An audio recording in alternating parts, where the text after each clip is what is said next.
You're watching BCTV. We're all about Branford.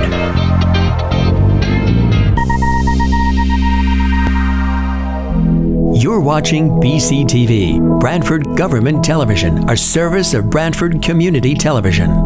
This program is brought to you in part through the support of the town of Branford.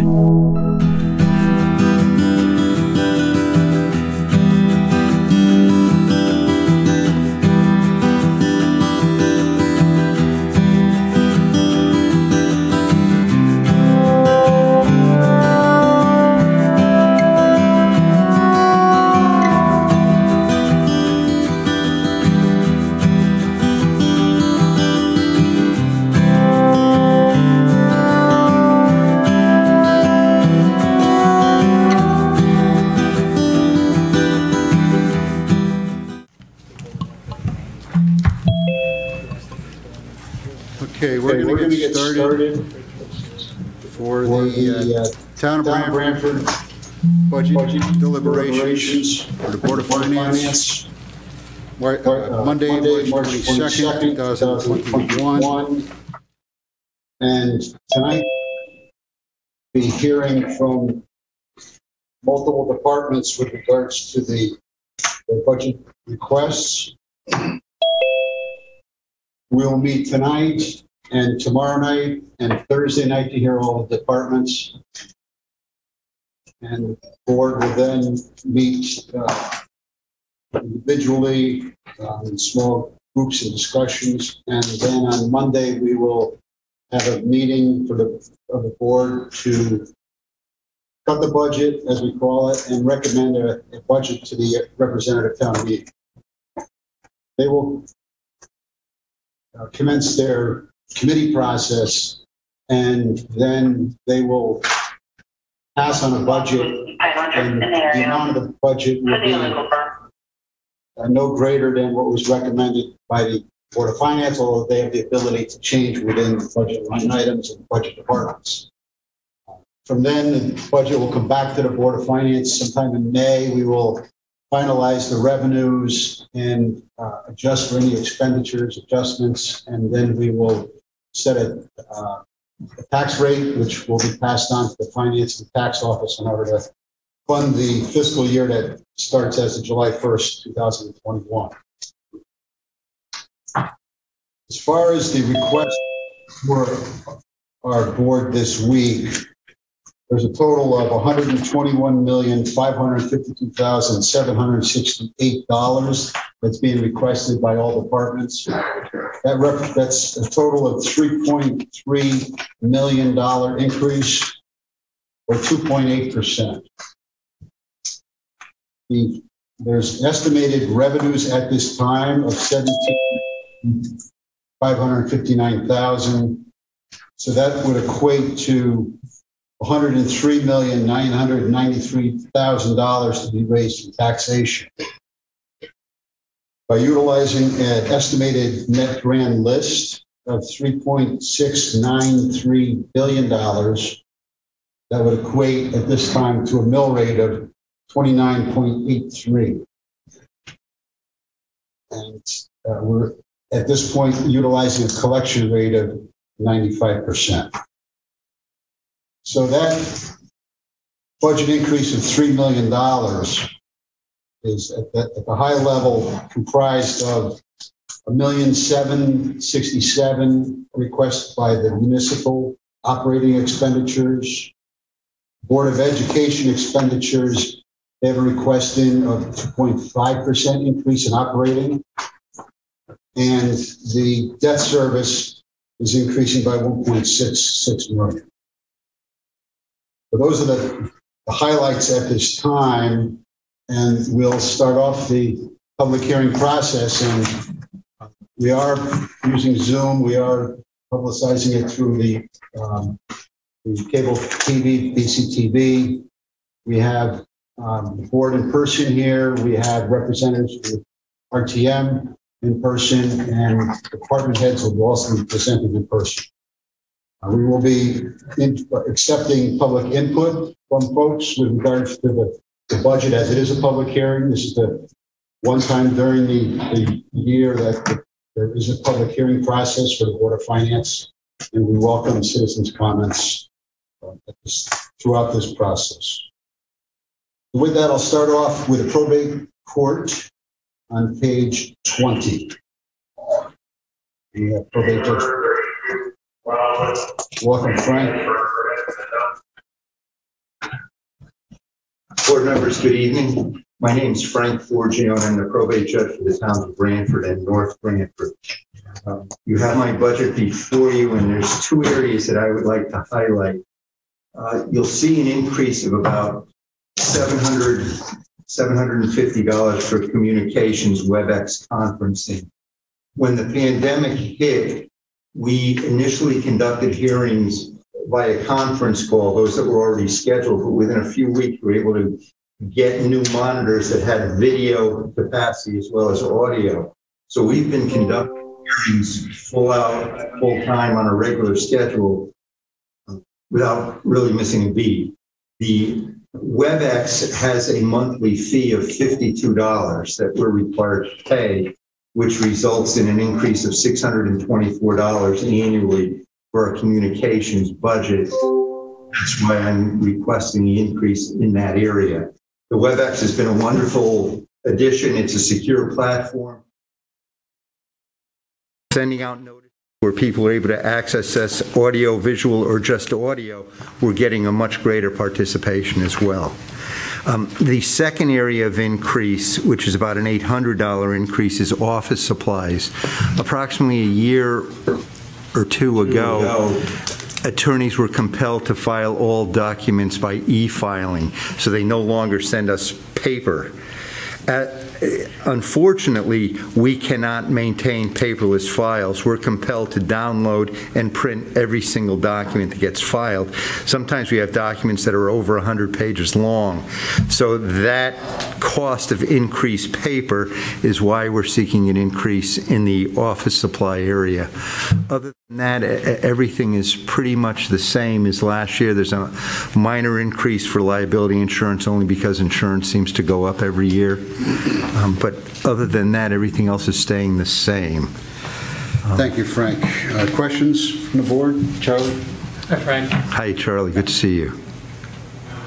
I have no questions about the increase. I just want to tell you that over the many years that you've come before us, this is the largest budget that you've ever presented. Yes, it is, and I'm hoping $14,459 doesn't cause anyone undue pause. Okay. Any other comments or questions by the board? Questions from the public or RTM members? With that, we thank you. Thank you. Good evening. Next budget is the assessor, page 14. Budget request is $460,319, increase of $8,640, 1.9% overall increase. Barbara, welcome. Welcome. Thank you very much. I skipped over. I was surprised. There were a couple people ahead of me, but that's all right on the schedule. What's that? There were a couple people ahead of me. I didn't realize I was up. Oh, am I on the wrong schedule? Yeah. Skipped a couple. I got, this is the one I'm working off. I see. Do you want me to stay or go? Yeah, you could stay.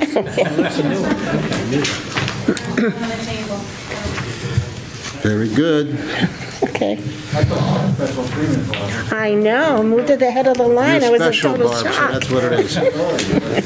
Yes, seniority is right. Well, welcome. Thank you for having me tonight. And my budget is broken down on page 14.1 all the way through to, let's see, 14.11, which is the capital. Basically, the wages, there was an increase per contract for my staff members. Myself, I'm in at the old rate because the contract is coming up this year. Overtime is up because of the contract increase on the staff members. The seasonal part-time is up to 2%, which we were told to put on. Educational incentive is down because I have nobody taking any CCMA exams. Actually, they didn't even hold them last year because of the COVID, but there's nobody qualified so far to take that, so that's down.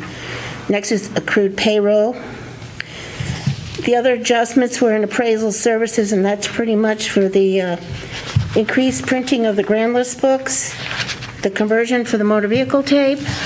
I think that information is on page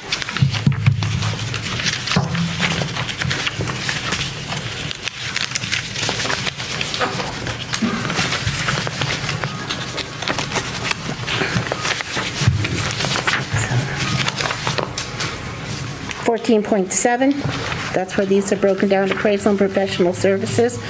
I had also an increase in my commercial inspections because I now have no staff members right now who we can do that. I'm down actually 2.5 staff members right now. I just hired a new one starting tomorrow, the 25th, which is 24th, I'm sorry, which is Wednesday. So that was up for commercial inspections. The grand list book printing and the printing of the increased notices, motor vehicle tape conversion, that's all vendored out by a vendor, and there was an increase in that. And also in the mapping for New England Geosystems, so that's why there's an increase on that line. Professional, let's see, development last year, school was canceled, so we didn't go. I just got notification today that it is going to be held, but in a different manner. Not quite sure how, it's not going to be at UConn, it's going to be held at the courtyard in Meriden. I think it's Meriden, or Cromwell, I'm sorry, Cromwell. Whether or not we'll be attending, well, this would be for the next budget either. For this year, I don't know because I really don't have the staff members right now. Okay. So, but there will be hopefully classes next year. And the other increase, basically memberships based on the members that we have, went up about 2%, and dues and subscriptions went down. And that's basically it. Thanks, Barb. Questions from the board on the assessor's budget? Questions from the RTM members? Charlie, you had a question? I probably asked you this before, Barbara. What's the difference between an associate and the other, the assistant assessor and the assistant? Assessor. The associate. Educational? Yeah, pretty much, but the associate does a lot of the OPM reports with me, and the assistant is the same salary as the personal property appraiser and the data collector. They're all in the same union. The associate assessor is like a deputy assessor. Okay. Okay? Thank you. And the other three are all in the same category. I do have one other. Do you want to do the reval? In a second. I just want to make sure there's no other questions about with regards to this budget. Okay, we're going to go on to the, James, you had a question? No, he's telling me to do the capital. Do the capital. So he's coaching us through here? Yes. Capital is, there is a capital request? Yes, for the reval. Got it. It's on page 1411. Yep. The next reval is in 1411. Okay. Next reval is in 2024, which is basically only a couple of years away, and that's an update. It's not a full physical. Right. And so we have a sinking fund for that. The 75,000? Yep. Mm-hmm. Gotcha. Okay. Questions? Again on the assessor's budget. With none, we will move on to the Board of Assessment Appeals, and then we'll get back on schedule here. Okay, Board of Assessment Appeals is pretty simple. Basically, everybody was raised up 2% for the board clerk, and right now we have 6 officials, which probably next year, the following year, would drop down to 3 because they didn't know how many appeals they would have because it was the year after reval. As it turned out, knock on wood, they only had around 23 this year, so that was pretty good. Okay. So that's pretty much it. Everything else was flat on that. So there's a request of $19,590, increase of $362. Questions from the board? Questions from RTM members or members of the public? Okay, thanks, Barb. You're all set. Next, we'll go back to IT, Information Technology, page 28.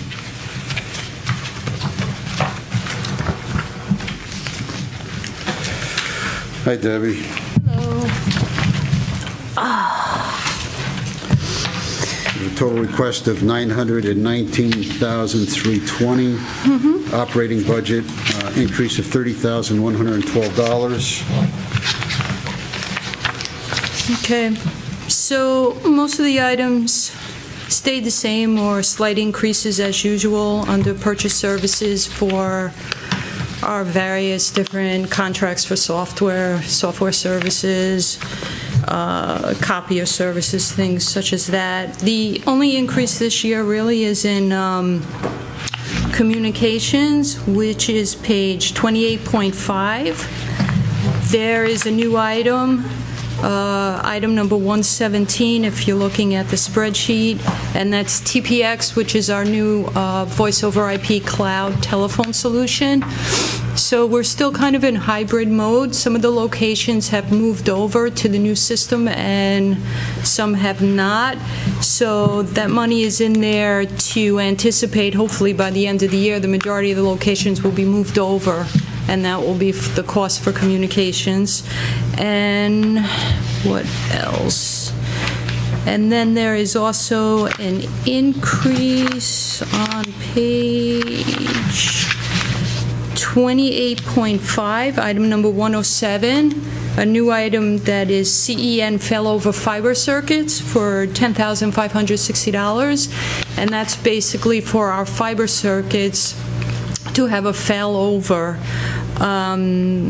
What happened with the storm last August when we lost the fiber circuit and all we had to connect in the EOC and at public safety services was really the wireless connectivity, which didn't handle it for the locations. So having the send connection as a failover will be fantastic. This way, if one fiber circuit goes down, this one is going out of another location, so we shouldn't lose any connectivity throughout the town. Then on page 28.5, under technology acquisition, there is a request for the police department, item number 144, for another 4 rugged tablets. We're still phasing out the rugged tough books, the laptops, and moving towards the tablets. So the request is for 4 of them. And that's for $24,130. And that's it. Okay. Questions from Debbie on this IT budget? Charlie? How did we lose the fiber circuit? Well, What caused it to go down? well, the circuit went down because of the storm, Yeah, but and so we had a pole. We had part of a pole. The lines went down. So now we'll have a circuit that's going out another direction. Okay, so the fiber is on a pole. Oh, yeah. Okay, I mean, Yeah. it's not Same underground. pole like Comcast, electricity. No, I thought yeah. they were underground. I wish. Okay. Other questions from the board? Questions from RTM members on the operating? Dennis? You need to come up, Dennis. What's that? You need to come up to the podium. Anyone who wants to speak, please step up there. Go ahead, Dennis. She probably indicated what it was, but I couldn't hear back there. The technology acquisition, this is 43% increase. Could you explain that to me again? Sure. So half of that increase is to purchase 4 new tablets for the vehicles, for the police vehicles, because we're moving away from the laptops, and now they're being replaced with the tablets, which is a much better solution in the vehicle. And in the long run, it saves us money, and it's just a better solution mobile-wise for the officers. Okay. So ordinarily, every year, you would see a line item in there for more laptops, and now we're doing the tablets, which actually are less expensive. Are those the handheld tablets? The officers have handheld tablets now instead of mounted in the car? Yeah, they're mounted in the vehicles, but they could be mobile with them, and they have a wireless mobile broadband connection on them. Okay. So, yeah. Okay, thank you. Sure. All right. Other questions on this budget? Okay, I think we're all set. Chairman Mooney? Yes. Ms. Arvid, I would just like to say that those connected on Zoom, they should raise their hand if they are They have a question? wishing to speak. Okay, thank you. Okay, I think we're good, Debbie. Great. Appreciate it. Thank you very much. Yep. Next is Elderly Services, page 43.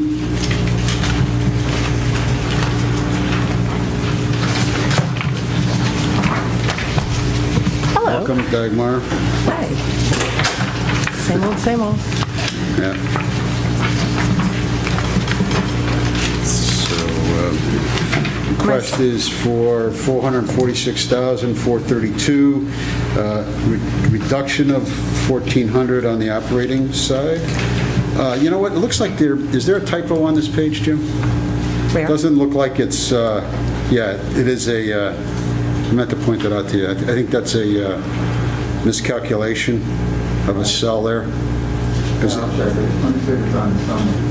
On page 43, they're showing, Yeah, I'm going to look on the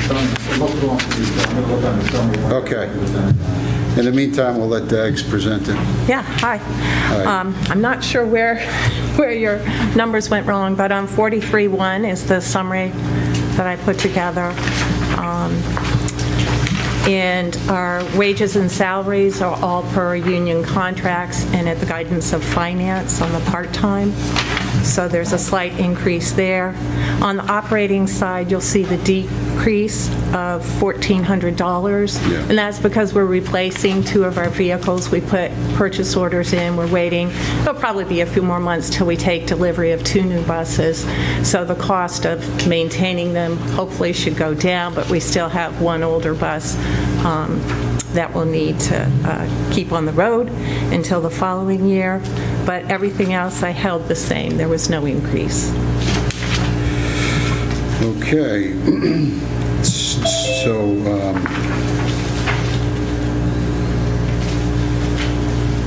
questions from the board on this? It's, the increase is some $12,000. Yeah, Joe, it's 2.7%. So it came out on the summary page, but not on the individual page. Okay. So we'll fix that. 2.7%. 2.7. Okay.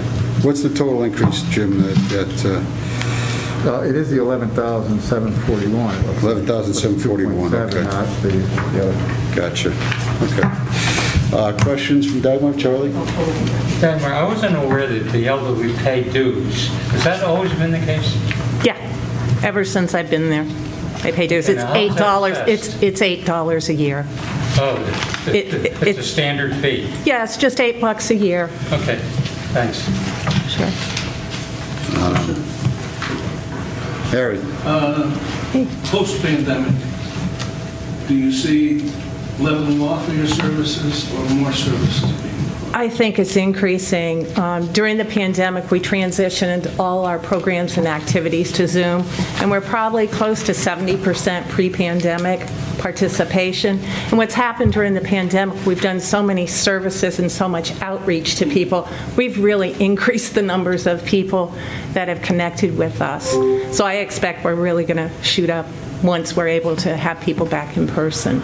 I think it's been, you know, we're doing a lot of the clinics for the vaccination clinics. We're doing food, we're doing deliveries, and people really have appreciated that. So I think we've just really, you know, reached out to people we haven't heard from in a real long time and families. So I expect an increase. Thank you. Thanks. Other questions from the board? Questions from the public or RTM members? Okay. And you had a capital request too, Dagmar? Yeah, I do. That's our sinking fund for our vehicle acquisitions. And this year, you can see the 2 expenditures for a 14-passenger and a 20-passenger bus. Next year, we'll replace another one of the larger 20-passenger buses, and then it moves into the vehicles, the cars that we use for medical transportation. So every year, we've been putting in $35,000 to maintain that, so I kept that request the same in the sinking fund. Okay, questions on this budget? Yeah, there's a question. This is Frank Tuhill speaking from the RTM, First District. I got a question, please. Go ahead, Frank. Thank you, Mr. Chairman. Just wanted to know about the actual opening schedule for the, I mean, what's the schedule to reopen, you know? Because, I mean, there's calls that I'm receiving from my constituents. They're saying that they, you know, that they still haven't been able to use the facility yet. I mean, when's it going to reopen? All right, we'll pass it. Dagmar, you have any? Yeah, sure, I can answer that. I meet weekly with my colleagues from across the state, and pretty much everyone is still holding the line because the seniors are the most vulnerable population to this pandemic, even when they're vaccinated, until there's herd immunity amongst the community, which we're working really hard to obtain. You still may get 10 to 15% people may get the disease even with being vaccinated. And so most communities of my colleagues are holding off in person because of the vulnerability of the population that we work with. And the other thing, we're actually going to probably have to recruit people to come back because they're very comfortable with Zoom. A lot of people like the convenience of it and want us to expand. So a lot of us are looking at hybrid models as we move forward. It'll still be a little bit of time before we can do that. Okay, and that's a decision that's made by you or by your committee? I think it's made by my commission. It's made by, you know, what we're hearing from the community with Jamie. I think as we move forward, we're certainly kind of weighing everything. Yeah. So, Frank, the answer is stay tuned. Yeah, that's okay, Mr. Chairman. Thanks so much. Thanks, Dagmar. You're very welcome. Just have people call me. That's fine. All right. Okay. Thanks again. Thanks again. Bye-bye. Sure. Okay. Other questions or comments? Not, we're all set, Dex. Okay. Thank you. Thank you, everyone. Take care. Next is tax collector on page 16. Request of $562,506, represents $213,590 increase. Welcome, Bobby. Gentlemen, how are you? Fine, thanks. All right. We were asked to be brief, and the tax office budget is brief. They asked us to just sort of dwell on the highlights. The two items of interest, as far as I'm concerned, that I think you would be interested in, of course, is the increase in the regular wages and salaries. Of course, that is because we have our long-awaited fourth body in the room. So that is that increase. And then you will notice that the overtime has dropped significantly. Because we are fully staffed now, we are anticipating that as their knowledge grows, we can back off. But the overtime request going into the fall is because of two factors. Number one, the CCMC classes now, the certification classes, which everyone is always, when are you going to get certified? When are you going to get certified? The classes pre-COVID were held during the workday. Post-COVID, they are now held in the evening via Zoom. So instead of one class for 3 hours a week, it is held in two classes for an hour and a half twice a week. So, and in the evening. So unless, you know, that's going to be overtime. It just has to be. We can't spare them during the day because that was part of the problem before. So that's where that overtime comes in. Right. And then the additional overtime that we have had, I thought about this the other day, in the three budgets that I worked on prior to this one, we never had an overtime line item. The little overtime that the tax office required at the time was absorbed by HR, but COVID has changed a whole lot of things. And while we have reduced the amount of overtime that we are asking, we didn't eliminate it altogether because we have no idea what is going to happen with another executive order or any kind of change. COVID turned all municipal tax norms on their ear. everything changed. So everything is being rearranged, and we're kind of going a month at a time. We don't know if there's going to be another executive order, or we don't know.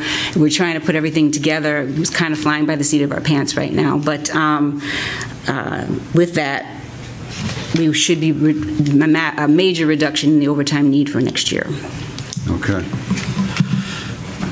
And that funds a fourth full-time person in the office? Correct. Got it. Okay. And is the other, the tax refund obviously throws things skewed. And that's the large increase request is because... Yeah, Joe, Jim, you want to help on that? Yeah, actually, it's a little more art than science. So basically, from the last reval, the 2019 list, we have between 90 and 100 appeals that are still outstanding. And so what we try to do is we look at the total value of that, and then we estimate that we will probably try to settle, and try to settle about 30% of them between now and the end of the fiscal year, because then those will get paid out of this current year's revenue. And then we look to say, okay, well, of that left, we try to make an estimate as to how much value we'll lose. And then based on that, the 246 came up with. Okay. So it's a whole couple factors. I got it. That's the estimated need for the tax refunds based on adjustments that come from the assessor's office. Okay. Any questions from tax collector? Charlie? Jim, you said it was 90 to 100 appeals? Correct. I think it was is that up or down? No, that's the number. So yeah, but I mean, is that an increase from last year? Or? I'm trying to remember from the last reval. I see a lot of the same names on there, so I'm going to think it's probably pretty close. All right. No, I just thought. Remember, I thought more people might be appealing. But remember, a lot of these are high-value properties, right? So, like, if it pays to appeal, and it pays to hire an attorney because the amount of value that you're trying to dispute, and that you may get a judge to settle, between their value and the town's value is worth it because the property's valued so high. So there are like a lot of the same folks that we've seen in past years. There are some that are not so large. A lot of them are actually residential. But when I look at this list, I see so many islands that we've typically seen before. So. So again, there are some of the usual suspects. Thank you. Okay. Other questions from the board? Questions from the RTM members or general public with regards to the tax collector operating budget? Thanks, Bobby. And I know that you did provide us with yes, I was gonna. So thank you. The board received that information. Okay. All right. I knew that's always a topic you're interested in, so I want to make sure you had it. Thank you. All right. Thank you. Next is elections on page 21.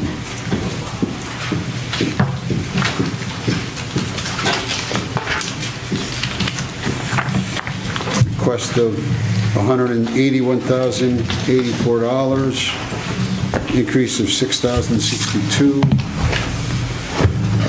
Welcome, Dan and Darren, gentlemen.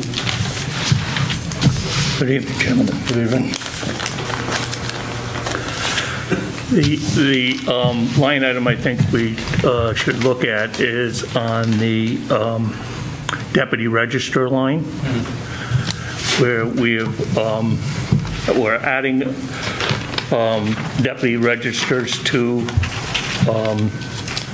the office to assist in our elections. The nature of what our elections are now has changed radically in the last year, and has been changing over the course of the last 10 years or so. They've changed the nature of what we're doing, and especially at election time, election date, election day, there's a lot of prep that has to be done before time, and that's manual prep stuff where we're moving carts, we're moving crates, we're moving boxes of material to the different election works cabinets that we have, and then those are shipped out to the individual polling places. So that's changed. The nature of the absentee voting has changed dramatically just in the last year, and we anticipate that will be something that will be made permanent. From what we've been hearing from the state level, that's something that they're striving to do, and indeed the Secretary of State has sent us memos to that effect, that she's pushing to have that done. And the closing of the polls is typically going to be changed now because of the absentee, the way they're counting absentee ballots, and also it is a longer process. It would be, we're expecting that we will not close and get out of the closing of the polls and getting home until well after midnight from here on in. I mean, that's just the way it's going to be. So tell us what the role of the deputy registrars are. So the registrars are going to be part of what that do. They're going to help us in that closing of those polls.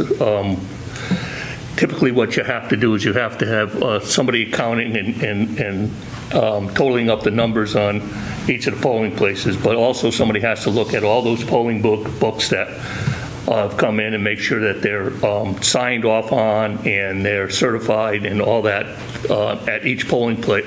From each polling place, they come to us, and then somebody's checking those off. So that's what the deputies would be doing. But that happens now. You're just going to be paying them. Yeah, well, we kind of split that duty now, and it's.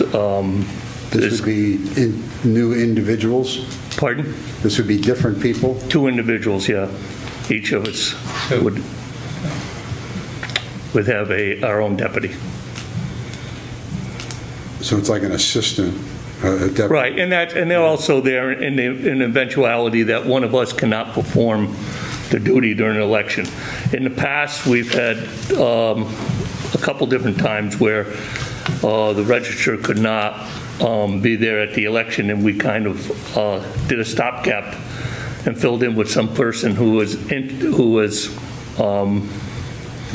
familiar with it and had been a moderator at the polling places and knew what we did, but it was not an official deputy. We just deputized that person and said, okay, now you're the deputy, so we can carry on with the business. That's really not the way we want to do that. And this person these people would be 12 months? Yeah, they work, yes, because they have to know the system in order for them to do that. So they will, our clerical responsibilities have increased considerably too. And so they would be learning those clerical responsibilities. And good management says, look, in eventuality, if one of us leaves the office, we want somebody else to be able to go into the to the post seamlessly. And elections are so critical, and now everybody's under the microscope with the elections and whatnot, that we really don't want to. We don't want to have emergency type management. And how are these people selected? Pardon? How are they selected? They are selected by each of the registrars by state statute. We select them, and they are work for us at our leisure. At our. And this is an hourly rate, or it's a stipend, annual amount? It's an hourly rate that we've been paying. We will pay them. We talked to HR. You worked with HR. HR, yeah, and they surveyed several deputies positions in the area and came up with a rate of $22 an hour. Okay. Questions from the board on this, Bob? So I understand these are 4 new full-time? I think it's 2 new. Two, one on each. One for each, yeah. 1 R and 1 D. Right. 10 hours, roughly 10 hours a week. 10 hours a week. Right. And there'll be some weeks in which, they won't be doing the 10 hours, but realizing that as we get closer to an election, that we'll be putting more in. And next year, we anticipate that we're going to have to do redistricting. So we have to teach them how to do that. We have to train them how to do redistricting. We get it once every 10 years. So thanks. So we got to bring them up to speed. Dan, I have a question on the mail ballots. Is it your understanding every resident in Branford will get a mail ballot? We don't know that yet. Absentee mail ballot? We don't know that yet. That was, for this past election, that was under executive order, and with the pandemic and whatnot. It looks like that there's a couple of possibilities in the House and the Senate right now in Hartford to try to determine that. And, you know, for me to say which way it's going to go, you know. Okay, other questions? Lisa, you got a person? I would just like to make a point there that under Denise Merrill's direction, she feels strongly that the absentee ballot system should have a paper trail or a two-step process where you would you might get the application automatically, but that you have to complete it in order for the ballot to be sent to you, just like we did this past election. But I don't see ballots just being mailed with no request. I don't either, but we don't know exactly where that's going, right? Okay, yeah, I also have a $3,000 increase in equipment rental. I can answer that. That was for light towers at select polling locations. In the past, we got those light towers from the rec department, but because the rec department didn't have soccer, we had to go and get them ourselves. So, come election time, we've been beg, borrowing, stealing, and this time around we had to pay for it. So gotcha. It was put forward to us that we put it in the budget just in case there isn't soccer again because of the pandemic. Okay, thanks, Tony. Okay, other questions on this budget? Questions from RTM members, general public? If not, I think you're all set, gentlemen. Thank you. Thank you, gentlemen. Thank you. Next is Human Services, page, we'll call it page 67.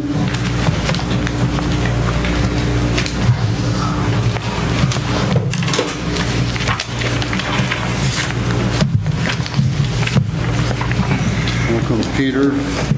Joe. Company. Gentlemen. Is it okay if I do this? Because sometimes, like... That's fine. Okay. Thanks. If you got a copy of my budget, I'll go over the highlights, some of the changes. I do have DC Alves here and Margaret from HR because if you have any questions about the new position that we're going to be asking for. But I want to go over my budget. If you look at the fees and services, I increased up by $50,000 this year. I think we're confident that we're going to be able to meet that, and plus maybe go over that this coming year. The other changes in the seasonal part-time help there, that was reduced by $87,000 because we looked at some efficiencies that we were going to put into place, and we were able to eliminate a position, a part-time position, which gave us this part of this reduction that we have here. Also a reduction in the relocation services. That's specifically if somebody has a problem in town, they get burnt out or something, that the town, according to the state, is responsible for providing some services for them if they don't have insurances. We didn't use that this year, hopefully. We're not going to use it next year, but if it does get into that situation, the max that we have to give a family is $4,000, and unfortunately if it goes beyond that, then I guess we'll have to come and ask for more money, but this past year we did not use that. And the travel, because of COVID, we haven't been traveling much, so it took a reduction there. Other purchase services, we made some changes there. So it increased it by $21,000, but we're getting more services for what we're putting in there. And the other the purchase services, the increase is because of telehealth, and we had to get Zoom, and we had to get that in for next year. And telehealth has been good for us because when the COVID started, we didn't miss a beat. We jumped right on that, and our revenues are up this year. Right now, we're $13,000 above what our what our request was. And the good thing about the Zoom is that our no-show rate decreased. Usually it's 30%, and it's not that right now because people just go to Zoom and do the telemedicine. So that's been a help for us. So we didn't miss anything in regards to bringing in revenue during the pandemic. Those are the highlights. So before we get into the request for the additional staff member, which is in that regular and wages? It's in the wages, right. Yeah. Well, let me just ask a quick question about the fees and services. The actual was $616,000,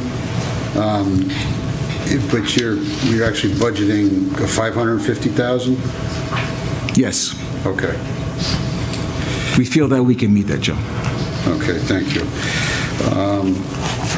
Okay, you want to talk about the new position? Sure. You did get a copy of what our proposal is? Yes. Okay. Thank you. And a lot of this came from, partly it came from the state law about the Police Accountability Act. And DC Alves took a look at that, and he did do that evaluation, which, if you looked at that, is pretty extensive. He did a great job in analyzing what the services, the call for services are in town. And there's some, in this packet, there are some statistics and an analysis of the calls that we had. I think John will be able to explain that a little bit better because it's kind of a police function, but I think the whole idea of getting social services and working with police is going to reduce the number of calls that the cops have to go and go to assist in. But John, maybe you want to. Yeah, so there's a lot there. Deputy Chief Alves from the Police Department. Thank you for the opportunity to present the program that we're working on. So we ask that you consider our proposal moving forward. So 23 years ago, I started as a police officer. I can tell you that I never expected that I'd be handling the volume of mental health related calls for service as a police officer as I did throughout my career. The feasibility study, which Peter has referenced, came out of the Police Accountability Act. And what was required there was that each municipal police department takes a look at conducts a feasibility study to examine working alongside a social worker for either the purposes of outsourcing calls, social service calls to social workers directly, or co-responding. So what our feasibility study showed us is that in Branford, we respond daily to mental health calls for service, and those are crisis calls that we respond to on a daily basis. So what those crisis calls are a lot of times people that don't want to live anymore. So we're dealing with that as police officers on a daily basis. So what we're looking to do as an agency, considering the volume that we're handling, is bring in a social worker to work alongside us. So we'll be the first responders. We'll respond to these scenes, make sure they're safe, bring in a social worker to assist us in an evaluation. So it's an opportunity for us to improve, to provide better services to the mentally ill community. It's a nationwide call to action. We believe it's a progressive move on our part, although these formulas and formats are popping up around the country. It's increasing. If you take a look at the documents that we provided for you, the police general order on it is probably the most practical read in terms of how we will initiate the program. So, I can answer any questions if anyone has any. I know there's a lot there in the documents that we provided.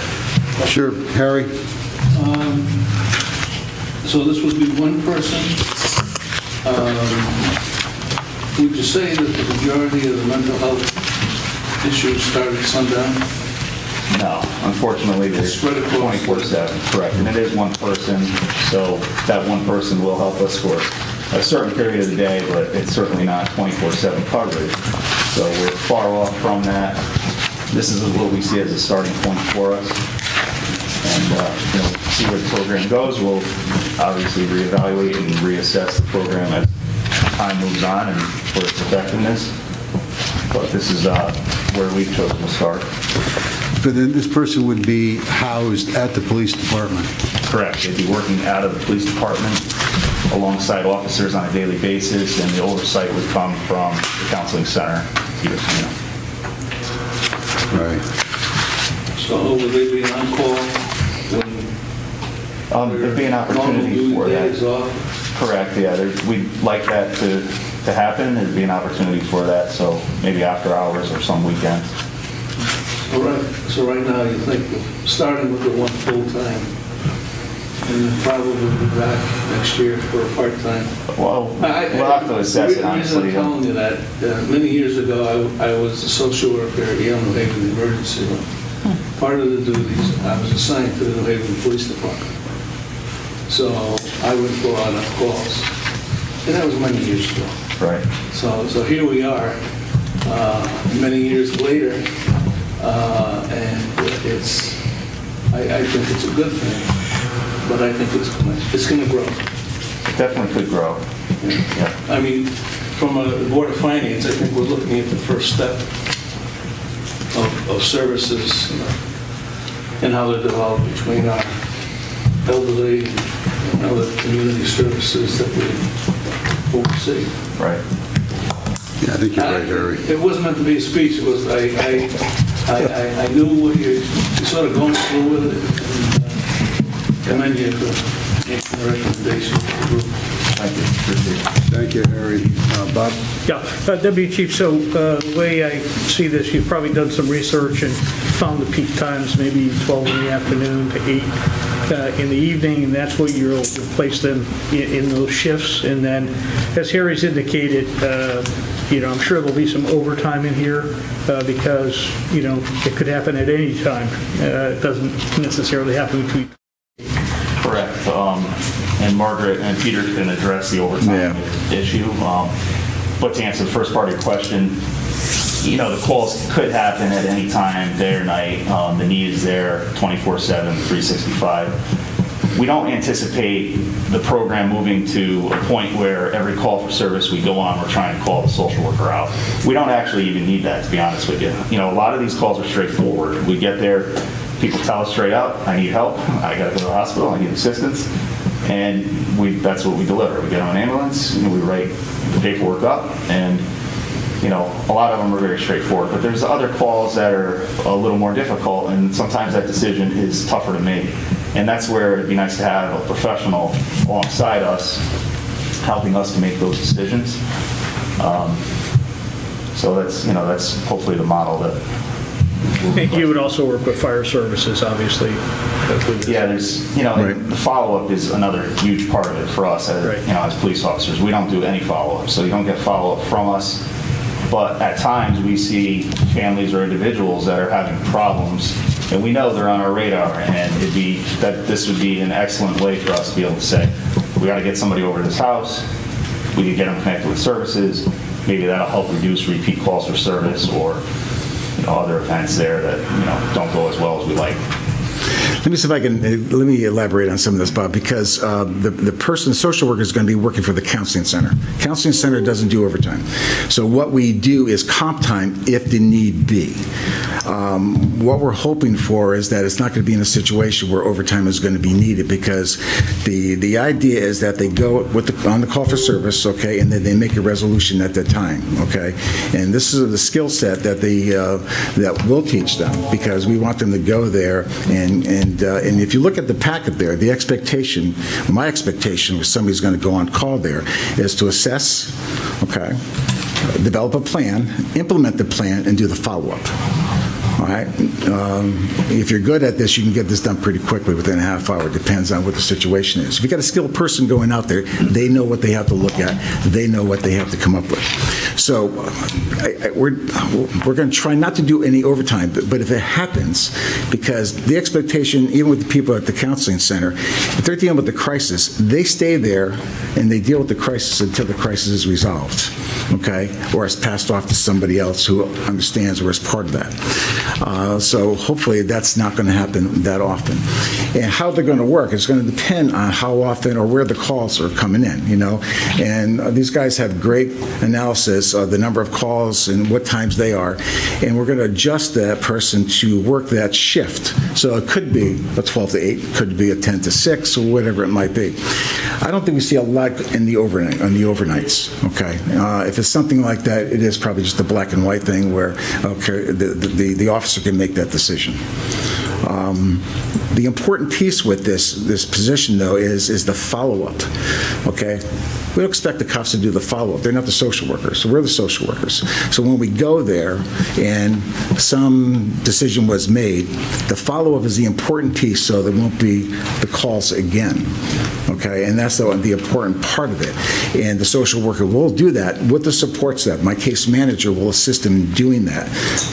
And the whole idea is to reduce the number of calls these guys go on, especially the social service pieces of it. That's where the social worker has to go in there and do the intervention. Charlie? Hi, Pete. Hi, Charlie. You know, I read this public act as more as a mandate rather than a recommendation. It's something you kind of have to do. You don't have a choice, even though you have the wording or the narrative says it's a recommendation. Right. So it's something you have to do. Now, also I read it that the job description is for a highly educated master's degree with 3 years of this type of experience. So it's going to be a very highly trained, highly educated person, and eventually it'll be 24/7, and it'll be used by the fire department as well. Is that correct? So yeah, I think this is going to blossom into this could blossom in helping the EMTs when they go on calls too. These kinds of people to help police and fire. Right, and when you say highly trained, it's going to be an LCSW. That's what we're looking for right now. Okay, an LCS. 3 years.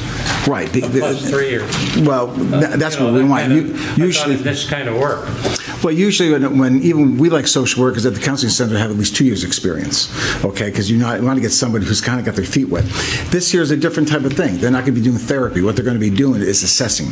So they're going to go out there in a crisis moment, and the crisis moment is when you're not sure what's going to happen there, make the assessment, come up with the plan, and make sure the plan's going to happen. The follow-up is the important piece. So they also have to know the community. Where are you going to do the follow-up? Who are you going to refer them to? I think these are crucial pieces that they have to know, and with our support, that can happen. Also, I thought I read this. This is starting out as a part-time person? Full-time. We're hoping for a full-time person. Pardon? We're hoping for a full-time person. Oh, I thought it said 19 hours. No. Okay. There might have been something else, Charlie, wasn't that? Okay. Oh, that's wrong. You're not fast-forwarding to anything, are you? No. Charlie, get that out of your head, man. Other questions? Joe, if I may? Jeff, yes. This is a good spread up here, Peter and Chief. But I got a question. You mentioned in here BH Cares. What kind of relationship do you have with them today? We have a very good relationship with BH Care. They do assist us coming out in the field when requested. Some of the weaknesses that they have is that after hours, they're not available to cover a large area. So we can't get them there in a timely manner to really make it effective for the officers. So oftentimes, they're not called after hours. Yeah, I was looking for some clarification there. Thank you. Thank you. Questions from the RTM members of the public? Okay, I would like to compliment you, Deputy Chief, and Peter and Margaret for putting this together. It's very comprehensive. Appreciate the information and take it under consideration. So, thank you. Thank you. All right, folks, I think we're all set. Next is East Shore Health on page 44.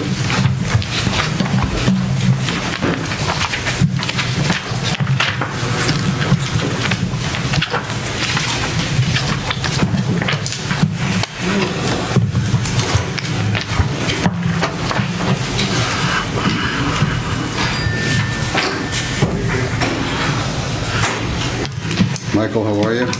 I'm doing well. Good evening. I also have a presentation, if I can hand it out. Okay, sure. Request before us is $320,850, increase of $68,664 for East Shore Health. Match. Is that what you have? Well, I'm just looking at the East Shore Health District number. It's right there. Oh, I see. The others are municipal Got it. dollars that are combined in the overall budget. Thanks, Mike. Thanks, Mike.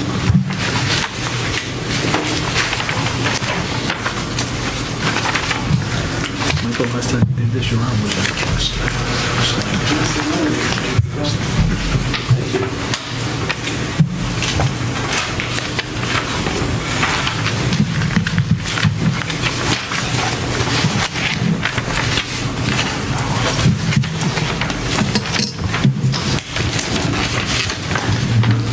Okay.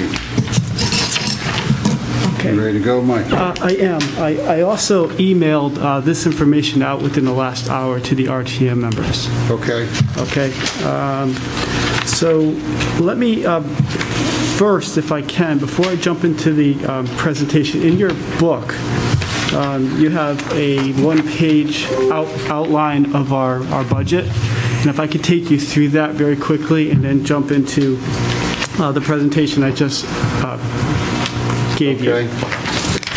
So the per capita rate, the request is set at $11.50 based on the population of the town of Branford, which is 27,900, and that is set by the census data. It's always 2 years in arrear. So our per capita request is $320,850. On the mosquito control budget, that's a program we manage, but that funding is held in the town, and we manage the program and sign off on the invoices from our mosquito control contractor. The $3,000 is a fee that all 5 towns in the pump-out boat program were asked them to pay, and the reason is because there's been a cut in the Connecticut DEEP grant for the pump-out boat service. So from last year to this year, the request is just over $69,000. And then on the presentation, if I can just kind of go through that. Just a second, Mike. Yes, go ahead. So this is the operating budget, essentially, and this is your COVID update, is what you're trying to present to us afterwards, or is this more on the budget? So on the COVID update, it's really tied into the budget. Okay. Okay, but I mean, I could certainly talk about the COVID update also. And some time ago, we used to get a little more detail about the expenditures overall. And that's the last 2 pages. Okay. Of this here. Correct. Okay. Because we're a third of your budget, so your total budget is 2 million. Maybe I'm missing it. It's actually 2.1, about 2.1 million. And we're funding $320,000 on the operating side. That is correct. Okay, just trying to put it together. I see that. So there's really the town contributions on this last page is $812,000 estimate. Correct. Right? That's local contributions for the 3 towns in the health district. So we're 320. East Haven is 328. I was just looking at the last page here, Charlie. And then North Branford's 162,000. Okay, and that's of that's our contribution towards the $2.1 million operating budget. That is correct. Okay. Yes. Thanks. Okay. So, and then you want to talk about COVID after? Well, just a little more detail as far as the budget goes. So this year we did come in with a higher per capita, and it was multifaceted. One was because of the pandemic, but it was also because just some general operating costs. So when we look at the COVID funding that came into the town, one of the, because of timing, one of the agreements was through this budget process, the health district would go in for a higher increase to offset some of our costs for the COVID response. And it was, the way the state rolled it out, initially there was going to be a carve out for health districts, but they decided to roll it into the town budget. And so part of the increase to reimburse the health district for some of the costs is through this COVID relief fund. However, because of timing, it was decided that we would go through our current budget process, which we're going through now. And so if we look at some of the things that we're dealing with at the health department, our core staff has gone up by 3 FTEs along with 2 part-time positions, and then we have 7 per diem nurses, and we've incurred somewhere around $300,000 in extra cost.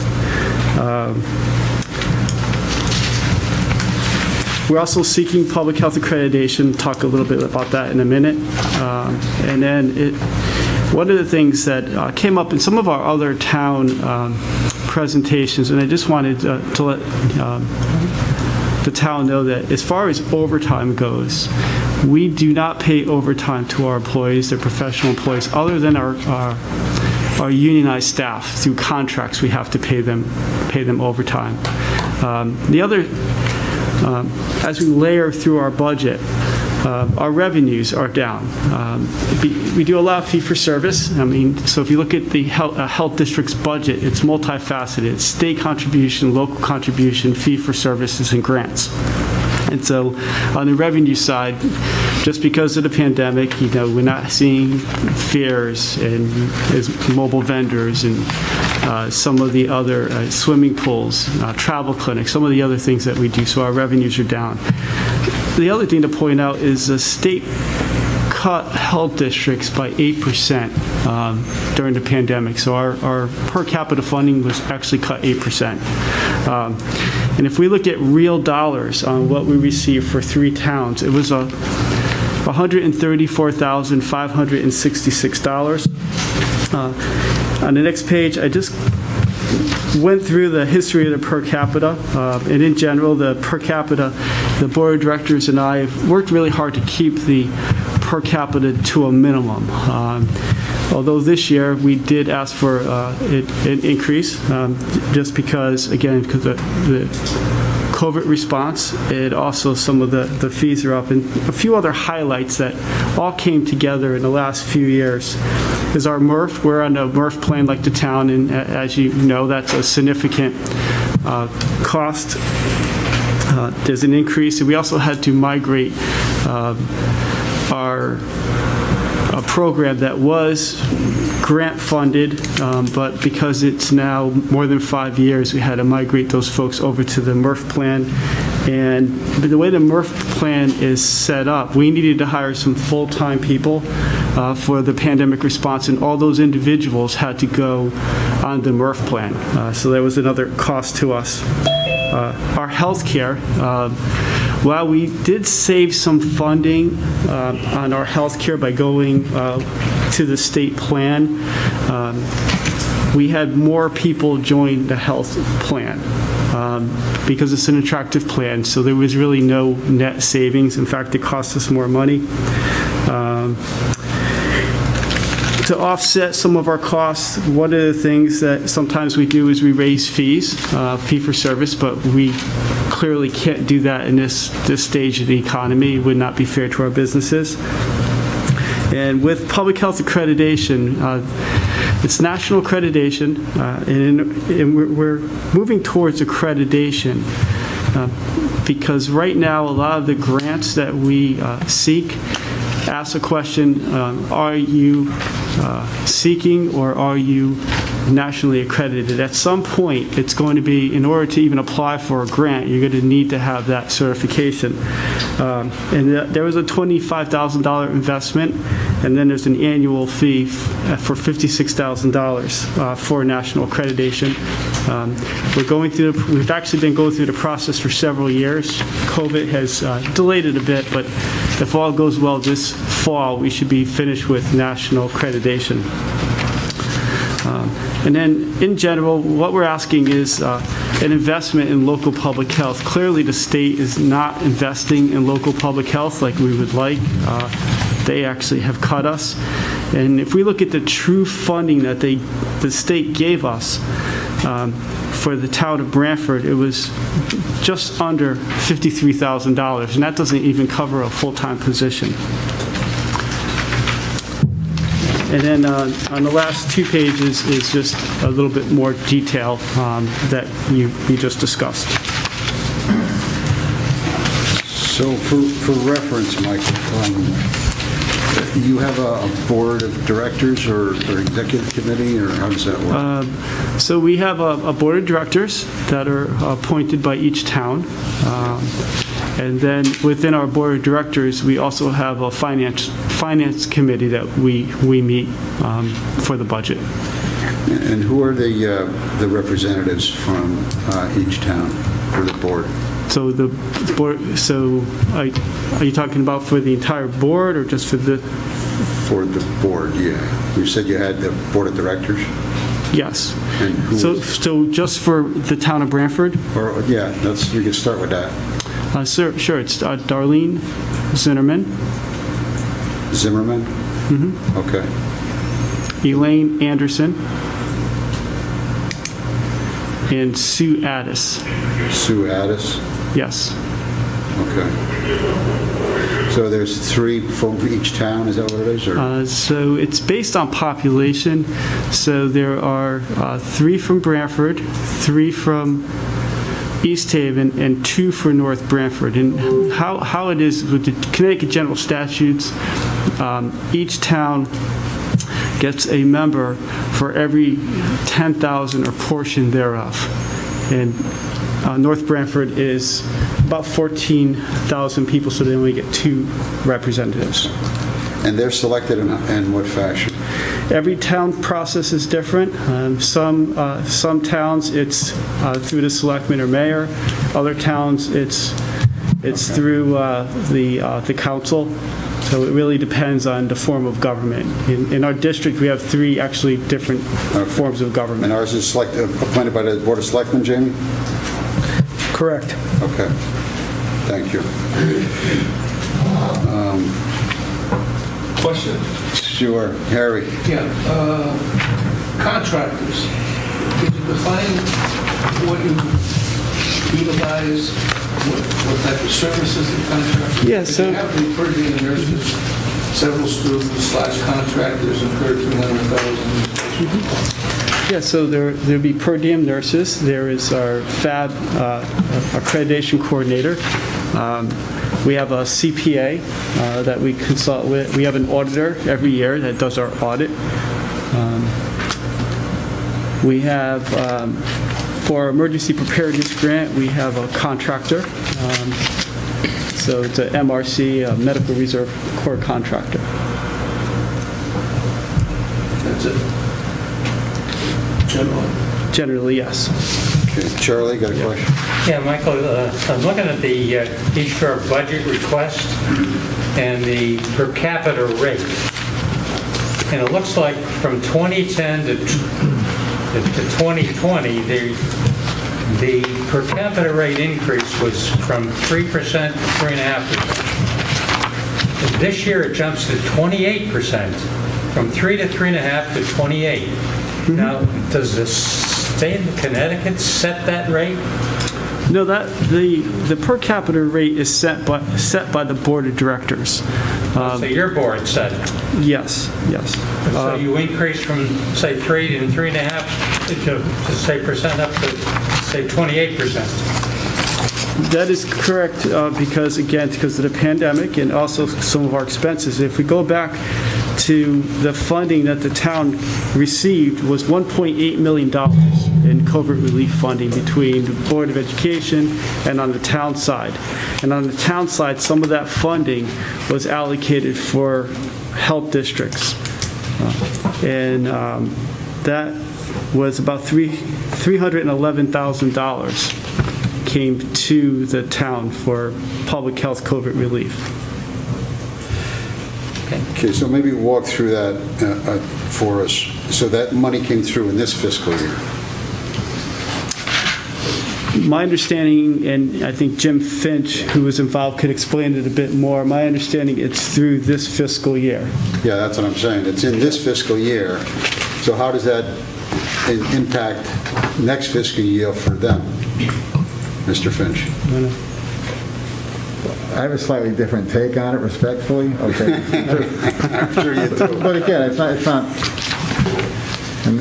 to contradict what Mike has said, because we've had similar conversations.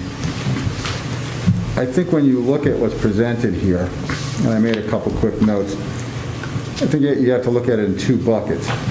And I think maybe it was Bob or somewhere over there said, is this a COVID report or is this your budget report, right? Somebody asked that question, right? And I think because it's both, there's a tendency to conflate the COVID event and next year's budget request. So, having said that, let me try to walk through it as I understand it. Is the first slide here is I'm in agreement with the state of Connecticut. When they started their COVID relief program, they asked the towns, well, first they asked a handful of towns, we were one of them, what we're estimating our COVID cost to be. The town, not the district, it's the town. So we had given them an estimate. Then that's the amount of grant funding we were earmarked for what we estimated.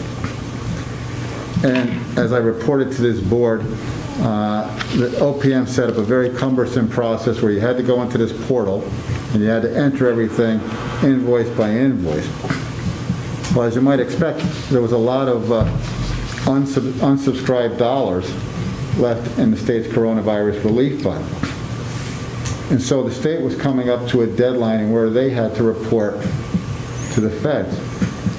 So they came back and they came up with some formula that, I forget the exact components, but it tended to benefit the larger communities in the state. And then they said to Michael and the other districts, oh, well, you can go to the town and ask them for the money. Now, the health district was never in the estimate that we sent to the state. It was just kind of like, don't come to us for the money, go to your town.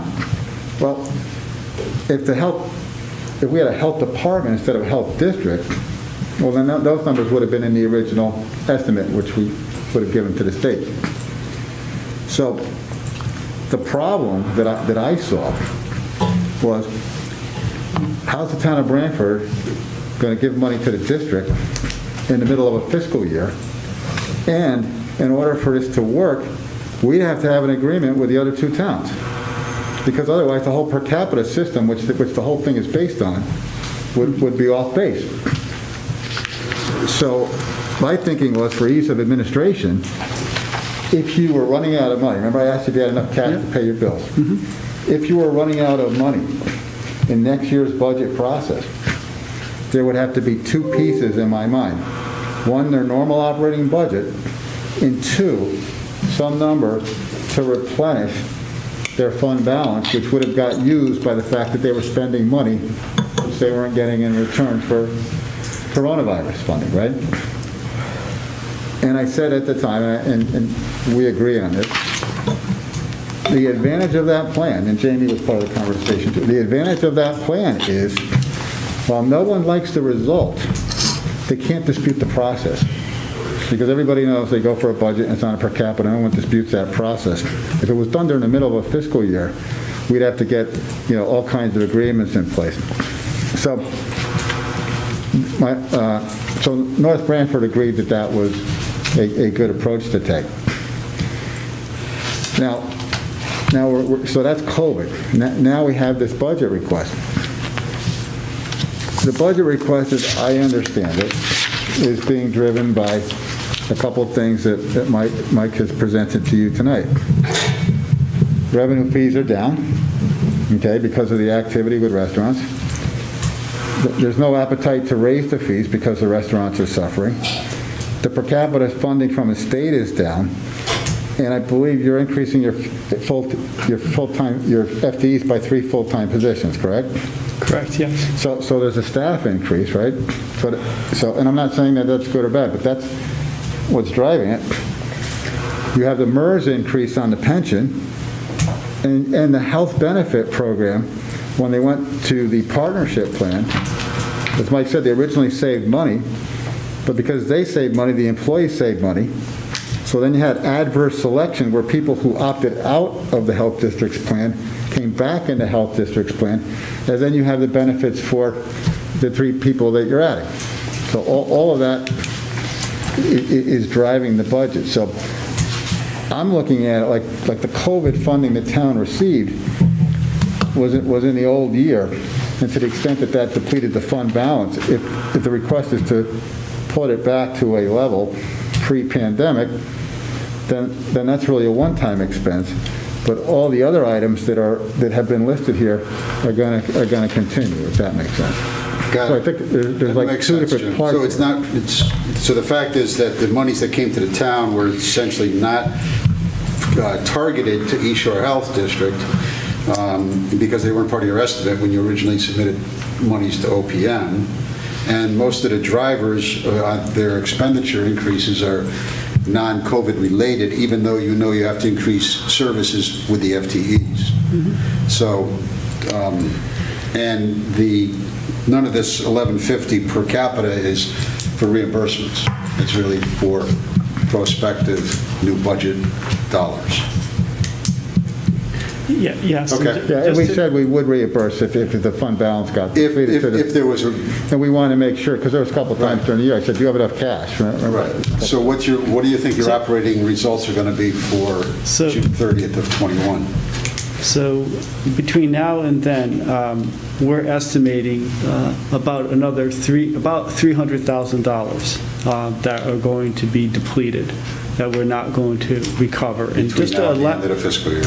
I'm sorry? Between now and the end of the fiscal year. Correct, yes. And then just to elaborate on what Jim stated, the way the state rolled out this COVID relief fund is initially they were going to do some kind of carve out for health districts, and that's typically what they do, but because of timing,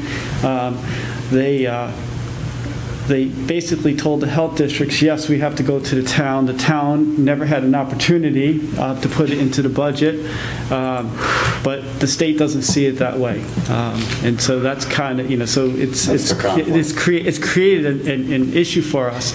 And then forecasting for next year, I mean, the pandemic is not going to end, so we're still going to have contact tracers. We're looking and already being told that it looks like there's going to be a booster, right? So the vaccines will continue. And so there's still COVID work that will have to be done next year, for next fiscal year. And, to the degree of what it's going to be, we're not sure. We have a general idea. So, when you put it all together and layer it out, we needed to come in with a higher per capita to offset our costs. Gotcha. One other question, Mike. The fund balance your estimated fund balance as of June 30th of this year, is that the 611, or the 611 is the portion? So 611 is from the audit. Okay. That's the entire fund balance? That's the entire fund balance, yes. Okay. Yeah, and so that's what we'll be tapping into to carry us until next fiscal year. Yeah, and with the fund balance, the state doesn't pay on time. Funding comes in during different times, so we need that fund balance in order to for working capital. Yeah, working capital is what it comes down to. I understand. Questions from the board? Any additional questions? Gentlemen? Folks from the RTM or general public, have questions on each health districts? All right, Michael, thank you. Thanks for the good work. You're going to get a COVID update. I mean, I can. I don't want to. Sure, you could take a few minutes. That's fine. Thank you, Harry.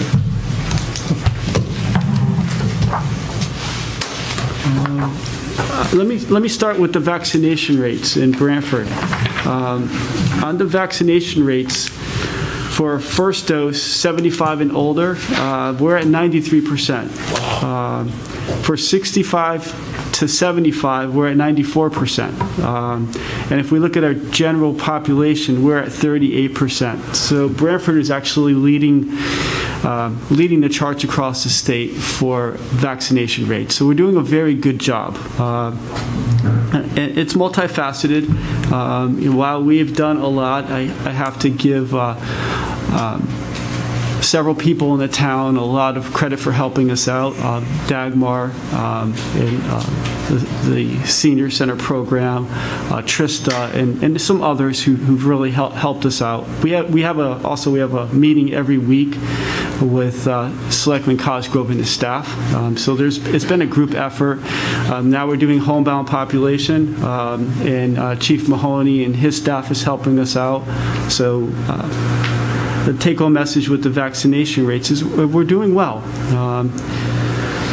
On the COVID side,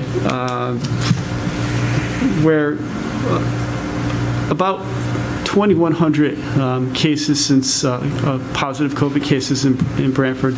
One of the things that we're seeing in New Haven County is the variant, the B117 variant, is pretty prevalent. We were one of the first communities to be identified with it, and our surveillance data shows that it's prevalent in this area. And so there's been an uptick in cases, especially youth.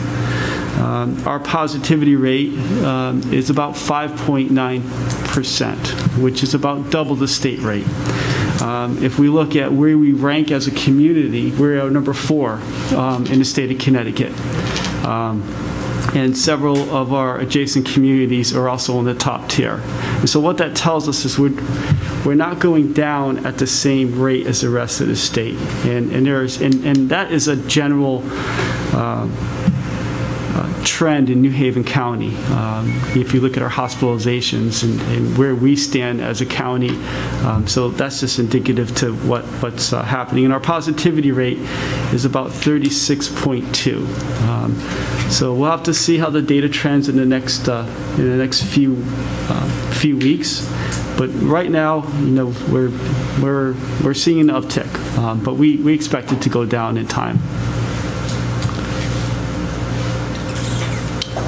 So that's just a general what we're seeing. And again, youth cases are up.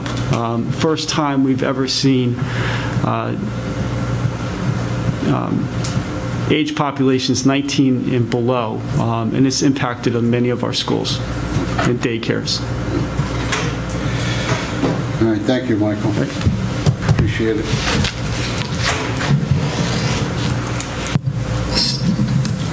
Thank you. Okay, thank you. Take care. Next budget is executive, page 11.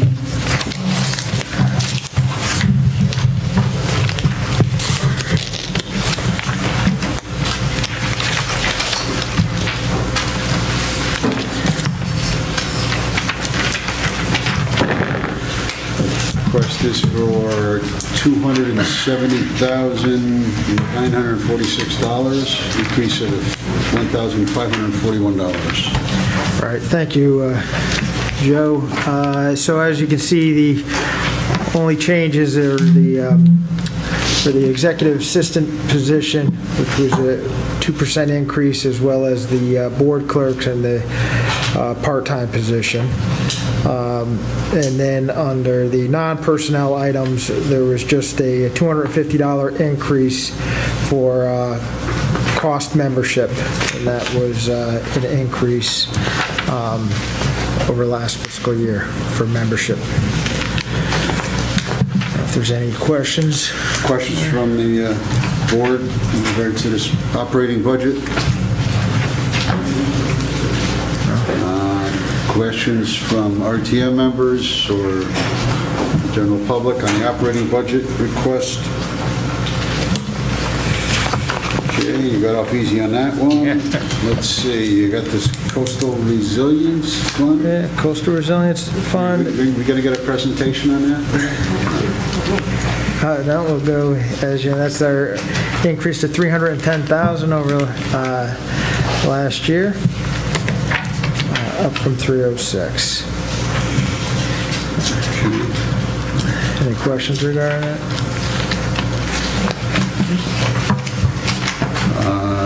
I don't think so. Any questions? No questions from the board? Questions from RTM members? I think you're good to go, Jamie. All right, we'll go to, we have legal next, Joe? Sure. Legal on page 18, legal budget. All right, so holding both counsel and legal advice as well as expenses of claims and tax appeals flat year over year for a total of $450,000. Okay. Questions on this budget? $450,000 request, no change. Questions from RTM members on this budget? General public? Okay, Jamie, thank you. All right, appreciate it. Next is legislative, page 10. Lisa Arpin.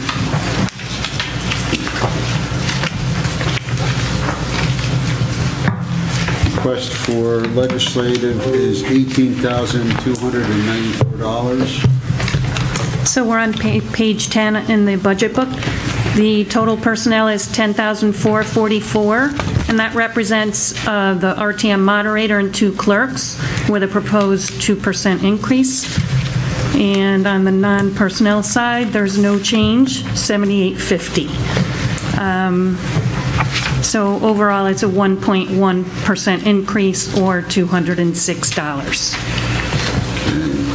Questions on this budget, $18,294? Questions from the RTM members of the public?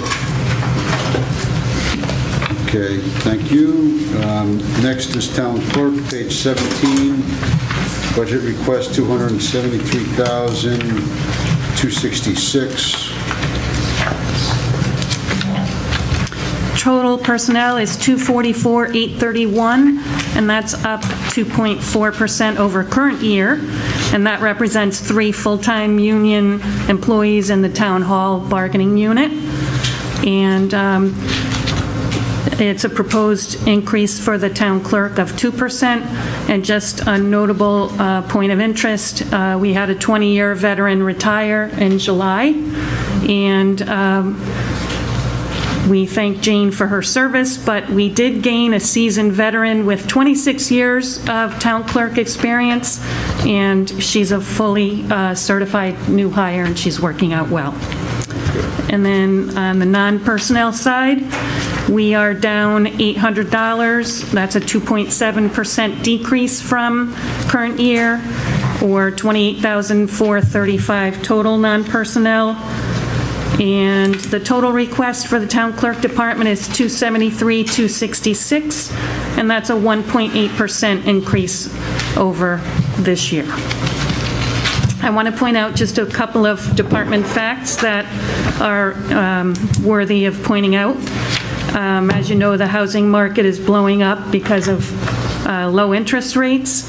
Year-to-date recording of instruments to our land records is, as of Friday's close, 6,833 instruments, so that represents 8.5 months, or we're already 350 instruments ahead of fiscal 20.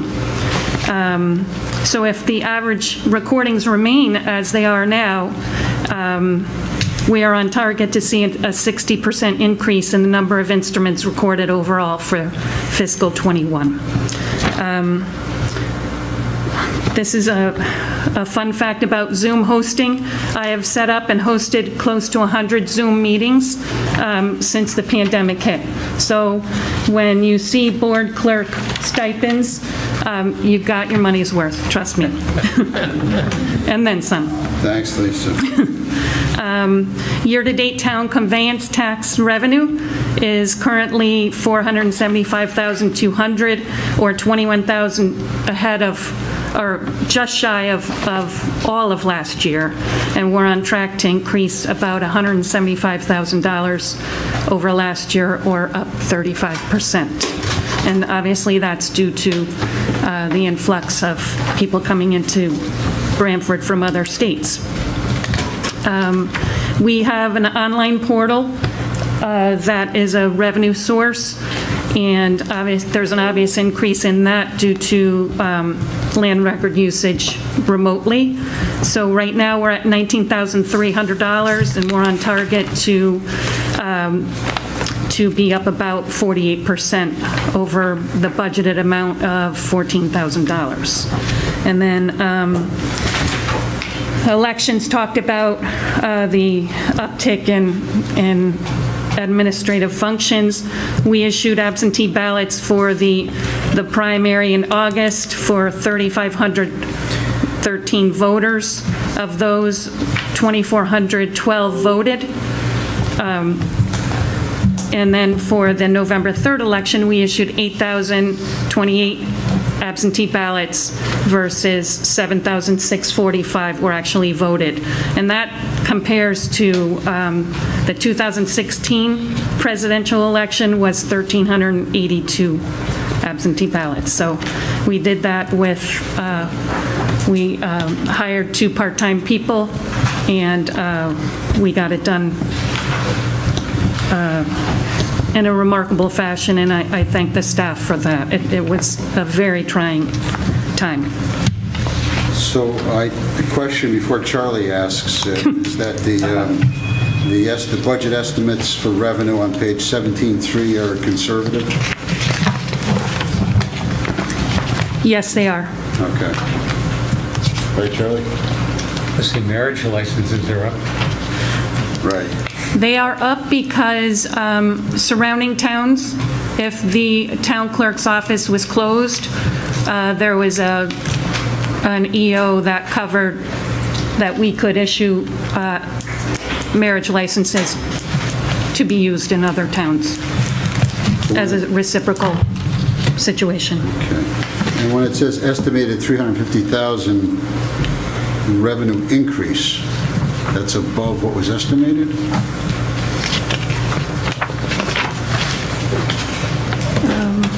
1 second. It's on 17.3.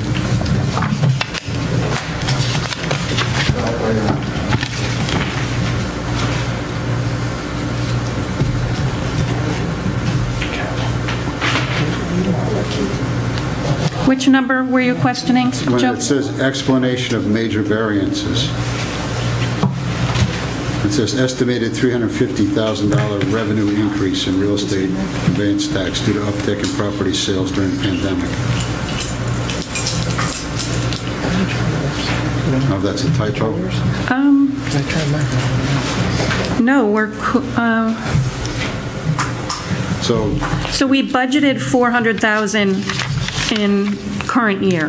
Right. And we're at 475,200 right now. Okay. You're at 475,200. So you're not sure what you're going to end up with, but it's much greater than the $400,000. Right. If we average it out for the year, we should be over by 175,000. All right, fair enough. Okay. Questions on this budget, Bob? Lisa, are we still working on the vault reconstruction, or is that? I knew that was going to come up. With the online, certainly that's helped with the paper side. So the sinking fund is at a total of $112,000. We have not funded that since FY18. where we used to put in 15,000. We are still, I know this is a broken record, but we haven't forgotten about the project.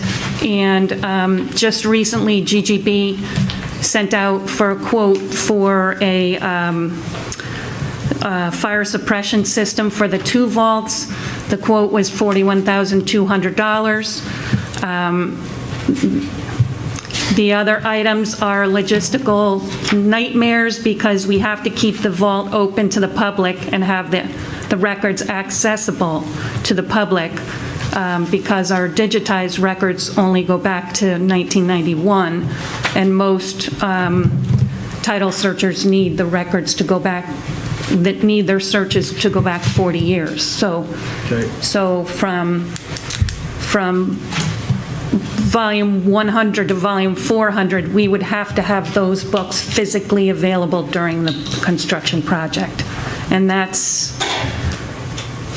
the logistical challenge right now. Yeah, and wasn't there some window type treatment that you had to do also, block the windows? Right, there's five windows and a vault per the fire standards, as well as the Connecticut State Library standards says that you cannot have windows.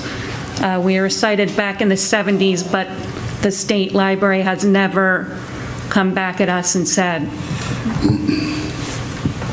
you know, you got to fix this. So the fact that we have the storm shields on the windows is a pretty good safety net, but it doesn't help us for a water event. So more to come, right? Exactly. Thanks, Bob. Harry, you got a question? Yes, thank you. Lisa, we all heard our registrar of voters with the new approach that's upon us. What effect does that have on your department oversight or reporting Secretary of State, what's happening? Is there an additional, I don't want to use the word burden, but additional work coming forward for your department? So, yes, and granted, I was working 80-hour weeks during the election. You went through a difficult period. I would like to sit down with them to determine what exactly they are planning to do. I do understand the scope of the increase in their requirements, because as I stated, when you're issuing almost 12,000 absentee ballots and people are, 10,000 of those folks are crossed off as voted, the deputy folks have to input into the computer system manually every single name that's crossed off as voted, so that it's part of the election history on their voter registration. Obviously, it's not how they voted, but yes, they voted in person, or yes, they voted by absentee. Thank you. You're welcome. Okay. Other questions on the budget or related topics? Questions from the RTM members or public, general public? Okay, thanks, Lisa. Thank you. So, next is inland wetlands, page 25.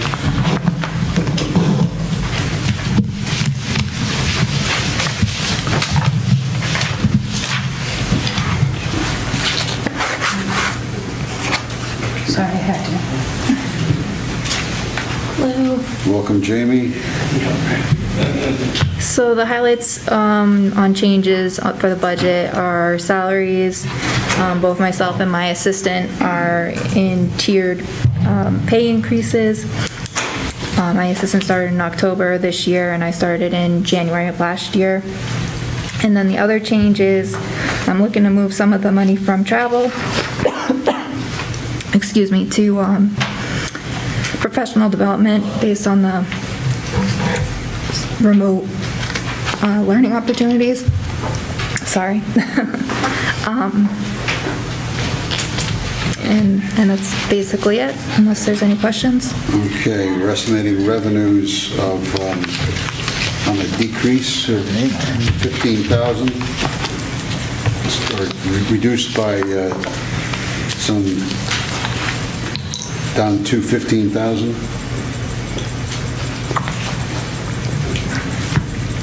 That's based on the, sorry.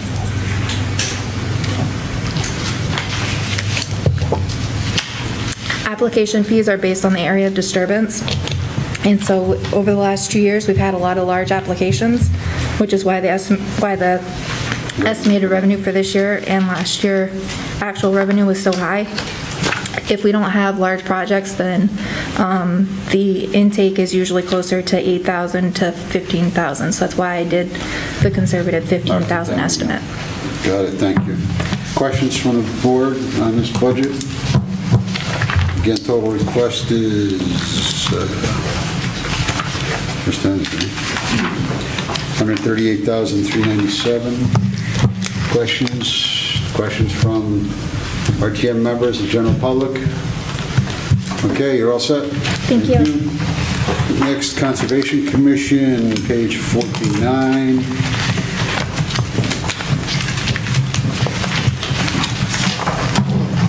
Welcome. Dan, correct? Yes. Page 49, get there. It's budget request of $11,693, increase of $18. That's correct. Yeah, there's no change to the budget this year. I wasn't able to present last year, but we did ask for an increase for about $10,000 last year to support a natural resource inventory, and that was passed, and we're currently actively working on that. The budget that we do have helps support a lot of our focus, which has been increase in native habitat around town.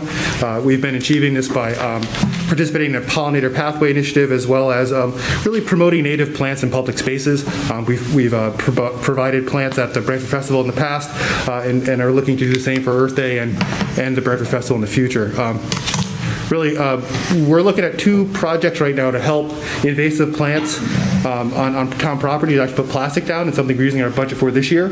You place it down for about 3 months. That'll kill the invasive plants, and then thereafter we're looking to put more native plants in to really help the environment. The native habitats, just because of so much loss that's happened through scale development. But regarding our budget, if these projects materialize as we're hoping to, in the future we'd actually like to maybe do some larger scale projects, remove invasive plants in town. There's quite a bit of properties that could use some help aside from just public works. And finally, aside from the projects I've just mentioned, we do provide school books for kids in town to help with environment subjects per their request, and we do provide that. So it's a great thing to hear the different topics the kids have each year. Okay, thank you. Questions from the board? Questions? That's not true. Questions from the RTM members or general public? With none, thank you for your presentation. Thank you. Next is building inspection and enforcement.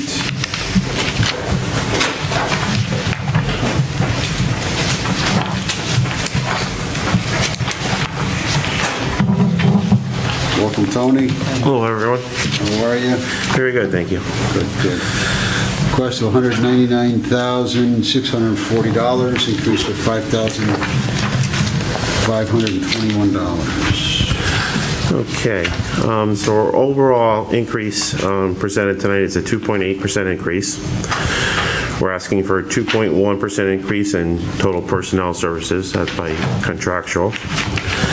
And we have 11.1% increase for our consulting services, which is our electrical inspector.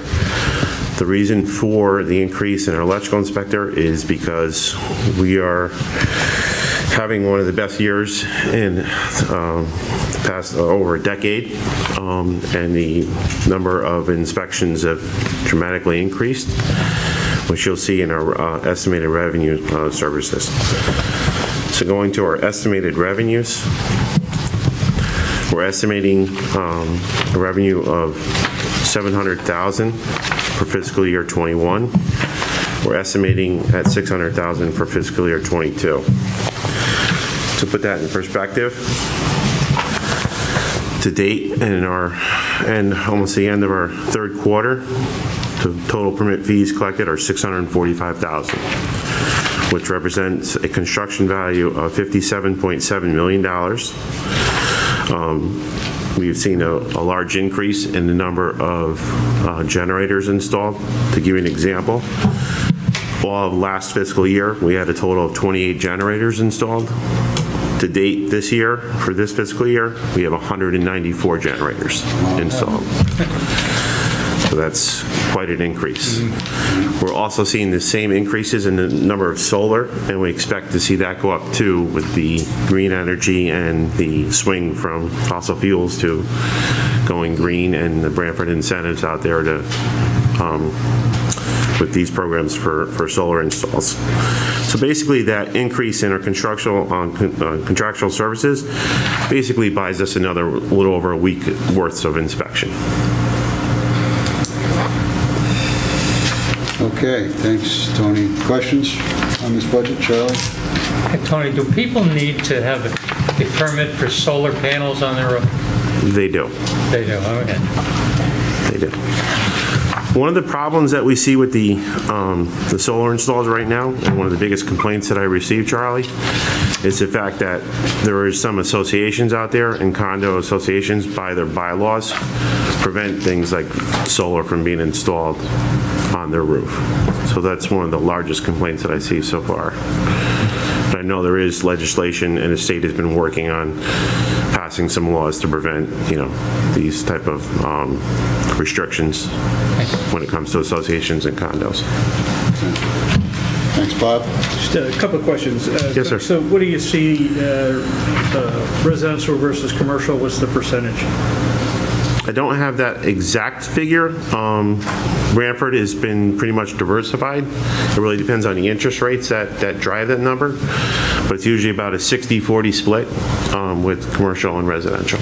And so how about our service levels, plan reviews, things of that nature?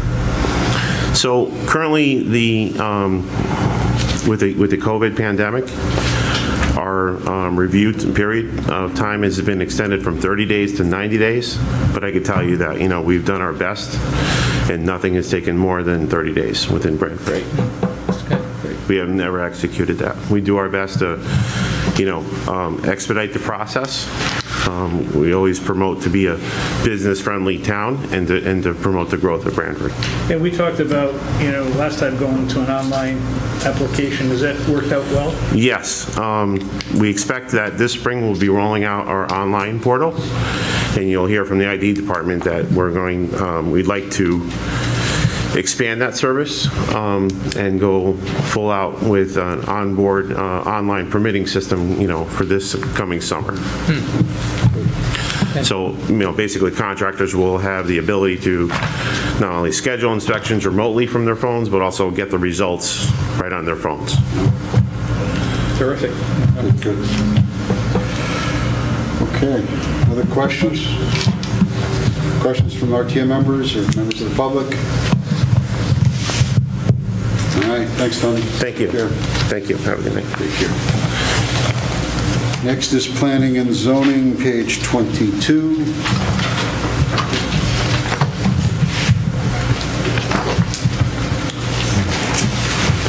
Harry, how are you? Good evening.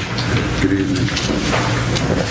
Requested $351,576, increase of $30,334. Let me start out with the majority of the budget, which is not changing very dramatically. As you've heard from other departments, which are basically personnel-based, we have contractual obligations for increases in wages and salaries, and the board clerk. I think going down below there, let me just go back. And then accumulated payroll expense, that type of thing. So everything else is basically flat. Yep. We don't have much. We have paper, we have professional development costs and so forth. Going up to seasonal part-time help, we were originally envisioning, I think, a part-time person to be added to the department. Rethought that for a couple of different reasons, so I think that's why that 100% is still there. I think that's probably an error because there's nothing proposed in that line item and has not been since I've been here for 5 years. But where we are proposing an increase is in consulting services. What we've been faced with, similar to many departments, is demands of the COVID pandemic and changes in executive orders. So, as I think you've heard probably from probate court, we've received a lot of digital submissions, whereas in the past, most of the things were paper-based. We're still a paper-based operation. So I think one of the things I believe the department needs to do is take a jump into some of the methodology that you heard from Tony in the building side. We're aware of the permitting, the online permitting. We've been following it. We've frankly been lagging behind, partly by design, partly by inability to really catch up and focus on it. So I'm hoping the consultant money is really geared towards two purposes. One is to give us a jump start on changing our paper-based functioning to a more digital, online, computerized permitting approach. And the other is to really provide some support to the zoning enforcement officer. You may be aware that we've had, we're on, I think, third staff configuration in the last 2.5 years. So we're a 4-person department. The zoning enforcement officer position has been occupied by 3 different people in the last 2.5 years. The assistant planner's position has been occupied by 3 different people in the last 2.5 years as well. So that's been a challenge to overcome. We've trained a couple of people. They've left for a variety of reasons. I think partly is due to the demands of the positions, particularly zoning enforcement officer, which is requires a really unique skill set. You need someone who has people skills, who has the ability to listen to what is being asked of them in terms of somebody's idea and project for using their property, and then looking at the regulations to seeing how that can fit or how it really doesn't fit or how they can go ahead anyway with modifications or changes, or whether they need some relief from the zoning board of appeals and so forth. On top of that, you've got demands for considering a lot of different situations with enforcement issues, complaints from members of the public. As you can imagine, with the pandemic, a lot more people have been home. They're looking at the neighbor's property. They're calling up. As you've also heard, the residential development demand is soaring. That's been reflected in our department as well. Just anecdotally, haven't had the opportunity to really present the numbers I'd like to, but just in looking at the number of applications in the planning and zoning docket for 2 different months, one being October, when we had a big surge last fall. We had 21 applications on the docket. Going back in time a bit, the year before it was 14, going back another year, 9, 11, 14, 11, and 11 back in 2014. This afternoon I did the same thing for March. We've got 19 on the agenda right now. Going back in time a year, it was 11. Another year, 7, 12, 6, 5, and 6. So, the overall numbers, I don't think are maybe reflecting that, but there's a lot more activity. We've had 300 multifamily housing units approved within the last year, and a couple of very large projects. There could be a couple more, maybe not quite that size in the wings. Land use, like many other things, is changing. The retail sector has and will go through many more changes. So we have a large commercial strip along Route 1, of course, and I think we've seen possibly the first major shift in that, which is the Days Inn property is proposed to be redeveloped with 140 new housing units, in addition to a little bit of retail along Route 1, but that's a major project in addition to the remainder of Anchor Reef, now called Mariners Landing, which will be also about 140-ish housing units. That'll be about a 77-unit increase over what was originally proposed for the remainder of the development. And we've got other developers looking at other properties. Frankly, my in-pile is full of requests and consideration of land that I haven't seen looked at for development in the 5 years I've been here. So a lot of people are looking to do a lot with a lot of properties. There is the work demand. We also want to change how we do business to be more efficient, more customer friendly, and get into the 21st century in a major way. So that's basically the request, the rationale for it in a nutshell. Thanks, Harry. Questions? Charlie, any questions? Harry, on the revenue side, like, do I read this, that DEP is sending us money? On the revenue side? Correct. $500. That is, we get a small, very small percentage, like $1 of their fee. I think they get $25 or $30. So we get $1 for our administrative costs. And then reimburse us a little bit? Well, we just keep it. We keep that $1. Oh, I see. So that's where that comes from. Okay. Any other questions? Questions from the RTM members or members of the public? All set, Harry. Thank you. Thank you. I might stay around if you want to go to the ZBA budget next. Sure. Page 23, ZBA request of $9,149, $92 increase. This is essentially flat with the exception of a small increase, across the board increases for the board clerk. Yep. Okay, any questions on this budget? Questions from the board? Questions from RTM members or members of the public? Okay, you all set, Harry? Right, thank you very much.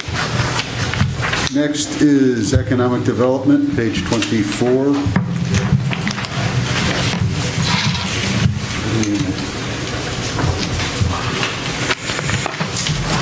Good evening, Perry. Hi, how are you? Good, how are you?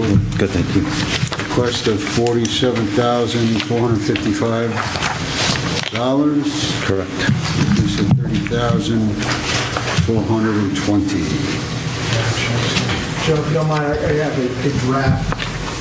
Sure. Part-time position, keep in mind this is a draft. Okay.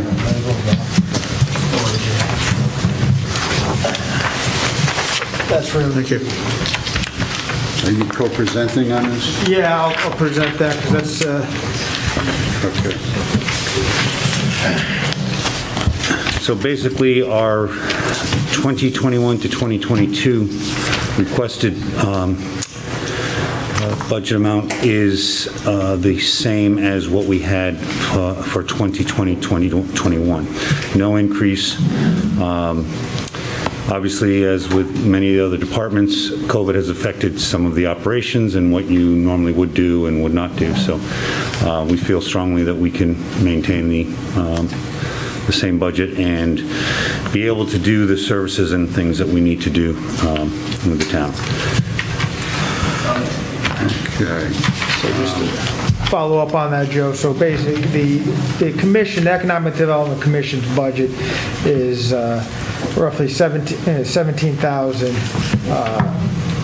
for the typical memberships, conferences, other initiatives that they carry out throughout the year. And as Perry had mentioned, obviously with this past year, some of those expenses were not incurred. However, we're taking an optimistic approach for this coming fiscal year and feel like we'll utilize those dollars.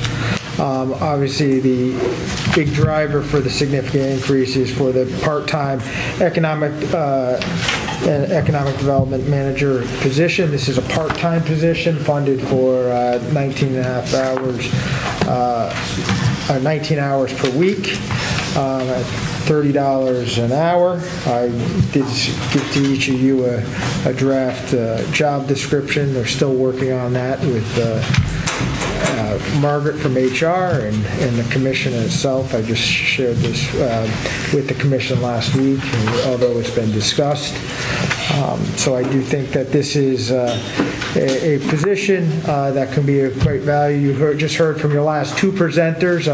There's a lot of activity that's occurring in Branford, and certainly it's great to see that. But I think, and as Tony mentioned, we focus on customer service. I think a key component to that customer service is having a point of contact who can interact directly with the businesses, developers who are coming into town, and especially assisting them in being a point of contact or a liaison as it goes through the permitting process, and even right through development, and then be there as a resource for the business community, even beyond coming into town, as well as focusing on our existing businesses and retaining them. There's actually, in this time, there's a lot of opportunities, whether it's grant opportunities, funding opportunities, and just different organizations and networking. So if there's any questions, I'd be happy to answer.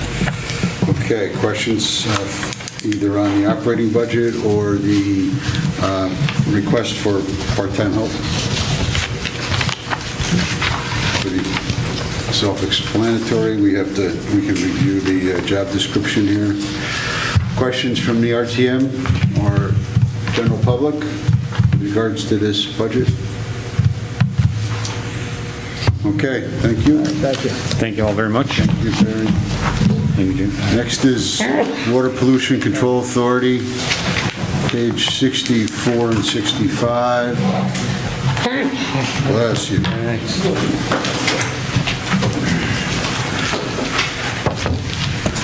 Welcome, Brian. Thank you. Good evening. Budget seems pretty flat from last year. I've got some capital projects I'm working on this year and the next few years. I'm trying to get over. The belt press we're redoing over now. The plant generator that's 35 years old. I'm in the process of getting a number on that through our capital. And I might have this septic receiving building. I'm working on a flow meter process, so when they drop off their septic, we'll have an increase of capital on that now. So that's what I'm working on this year on the capital end. I have a contractual contract with one union they're working on now. They're working on settling their contract, the workers, as we speak. Okay, so why don't I recap it for you, Brian, here. It's we've got estimated revenues. Again, this is a utility fund, essentially, a sewer utility fund. So we have estimated revenues of $4,574,073, and we have expenditures estimated of $4,574,073, so essentially self-balancing.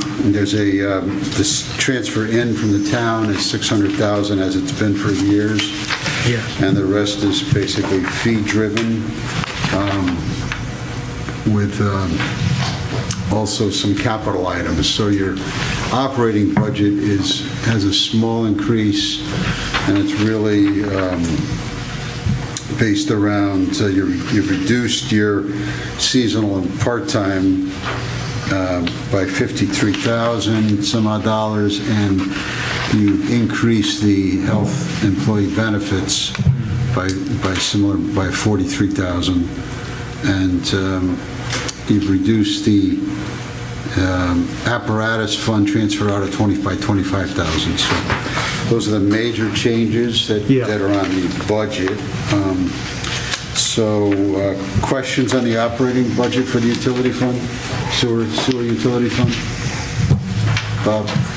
Hey, Brian, can you just tell us on an average per month how many gallons go through the system? On the average, this particular, good question, on the average per month, or let me see, I just did the last one. It was 2 million, we do 3 times, roughly per year, it's $1,200,000,000, so roughly, on the point, we have 60 million gallons depending, because we have I&I. When a rainy season comes, it can go up 30-40%. So that's what we're doing now. Actually, we're averaging per day now about 3.9 MGD. That's what we're doing now. So 30 days, we hit easy 100 million gallons, say. That's what we're doing. And the plant's, what, 20 years old now? Yeah, the plant's 20 years old. That's why I have all these capital projects going on right now for the next 4 years. So yeah, 24/7, 365, right? Yeah. I did connect with the Eversource on a program, like for instance our blowers for our facility are the biggest energy consumption product, so they're working with me on a rebate program. If I could prove that we could save money with a new type of blower, they'll pay for some of it for us. So we have that going on, and I have an engineer working with me on that for the with the power company to see what kind of, they have programs that work with you, especially the next year or so. They're offering pretty good incentives. Right. And I'm working on that too. Okay, Victor, you got a question? Yes. Tell me about the generator. You mentioned the generator is 35 years old. Yeah, it's close to 40 years old. And, the plant generator, it's a 750 kW. So I'm in the process now of getting prices on upgrading that for a new generator. But not for this coming year? Or? I'm shooting for this year. You are, okay. Just because of COVID, if we agree on a particular generator, it could take up to 24 what do you say? More like 36 weeks to get it because of the time to get everything. So, yeah. So, the operating. Are there any questions with regards to the operating budget? And then we'll take a look at the capital items. Any questions from the public or our TM members on the operating request? So, Brian, on our page, it looks like 65.5 as your capital request, and those are a lot of those are annual amounts that then enable them to make the purchases as they need to.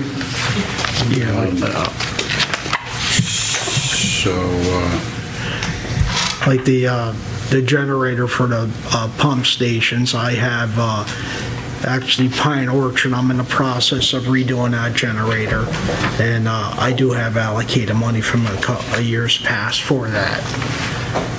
Yeah. So back to Victor's question with regards to the generator, you anticipate replacing that and when? I'm shooting for this fall. Okay. To have it replaced. Where does that show up here? Yeah, sorry, Mr. Finch? Yeah, I kind of saw where that was going. You're saying, okay, if it's going to get replaced, where's the money coming from, right? And where is it showing up yet? Yeah, basically that project was approved some years back, and you may recall probably about close to 5 years ago, we had done a large appropriation into the sewer reserve fund, and we identified a bunch of projects. There was a report that came out. I think the number of the projects was like $6,035,000. It was going to occur over a period of years. We also worked out an arrangement with North Branford so that they would pay us over those years. So those projects were in previous budgets. What Brian's referring to is, if I could represent this fairly, Brian, is you have some large capital balances, which now he's trying to match up with some of the projects. I know that's always a question that comes up through the budget process, and we didn't get to meet with many departments this year, but the WPCA, or Brian's department, was one of them, and one of the things we had our town engineer with us kind of going through those projects, and when will they start to get done, for a couple reasons. One is that we appropriated the dollars, and two, we collected money from North Branford for them. So So that's already been funded and appropriated. Okay. So he's kind of giving you an update on what he's working on, but some of that was already funded. Got it. Thank you. Questions regarding capital projects? Questions from RTM members or members of the public? Okay, you're all set. Thanks, Brian. Thank you very much. All right, we'll move on to principal interest of debt service, page 52 and 53.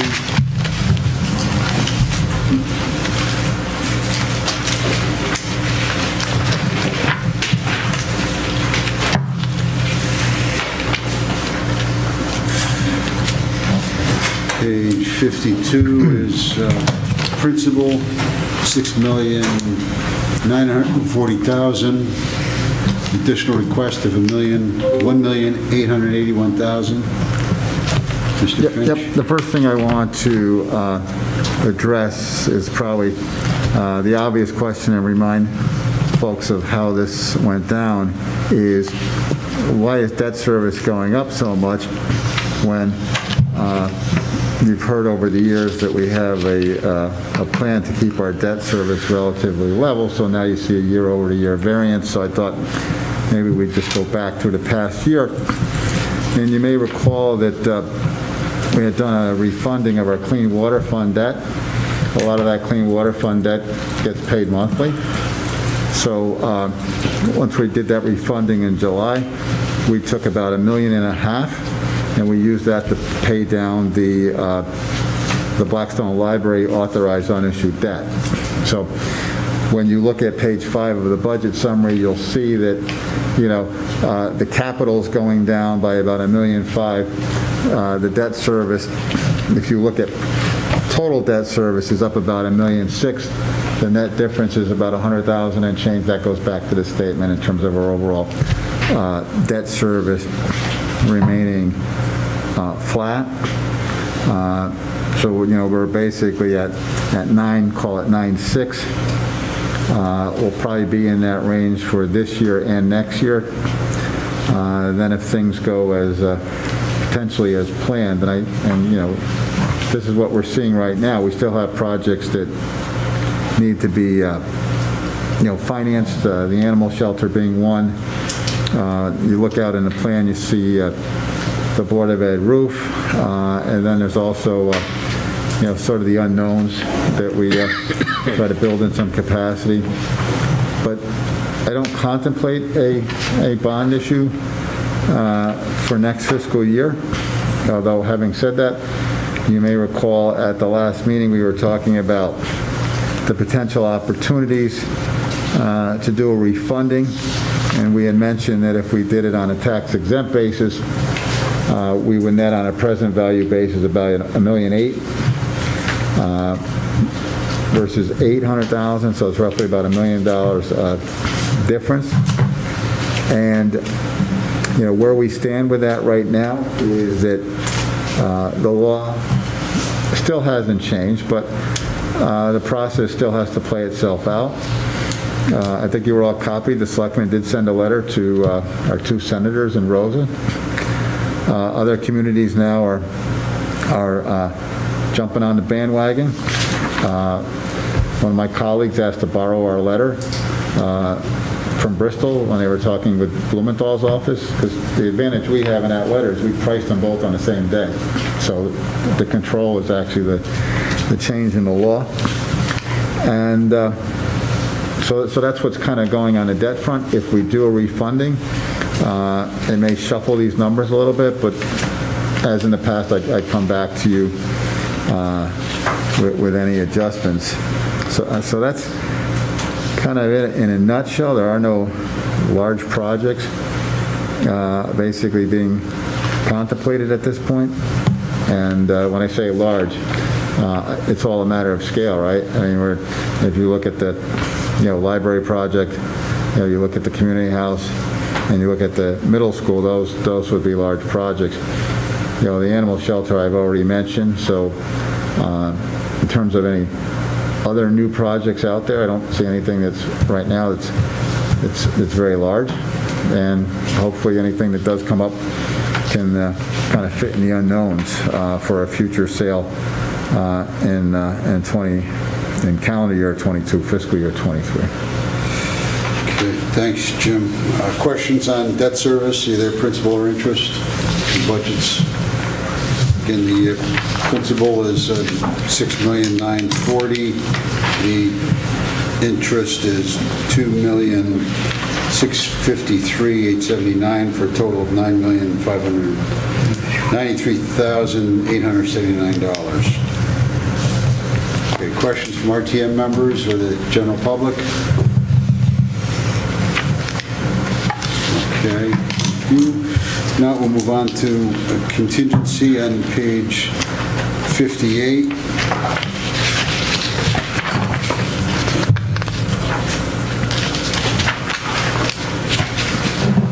Jim, you want to cover that? Yep. Budget, please? Yeah, I mean, the contingency is, for some of those things that obviously you want to have some cash for things that you don't anticipate. So we typically have like a regular contingency that's roughly in the 400,000-ish range. We usually build a small contingency for if our legal costs go over, a small contingency for storms, and currently there's actually one, I guess, settled recently, but when the budget was built, it reflects contracts that are either unsettled or expiring. Dispatchers will expire in 21. The supervisors expire in 21. Water pollution control, I believe, just came out of mediation, so that'll be making its way to the RTM probably in maybe the next month or so. Department of Public Works, they switched their affiliation. They're now with the Teamsters, so that contract is still unsettled. So one of the things we have to think about kind of is, how do we budget this, and if they settle, if there's a prospect of them settling in the year, well, then some of that money is going to be spent in the current year as opposed to the new year. So there's some timing things to work on, and also depending on when the RTM approves those contracts, which we've done in past years, we've asked the RTM to make the salary adjustments once the contracts are approved. So there's a couple things anticipated in that. Like I said, so it's multiple bargaining units, and some of them go back a few years. So. Okay, thanks, Jim. Questions with regards to contingency request? $924,261 is the request at this point. Questions from the board? Questions from RTM members or general public? Okay, so that's our agenda. It fulfills our agenda for tonight. The board will recess the public hearing and continue the public hearing tomorrow night at 7 o'clock. Thank you. And good night.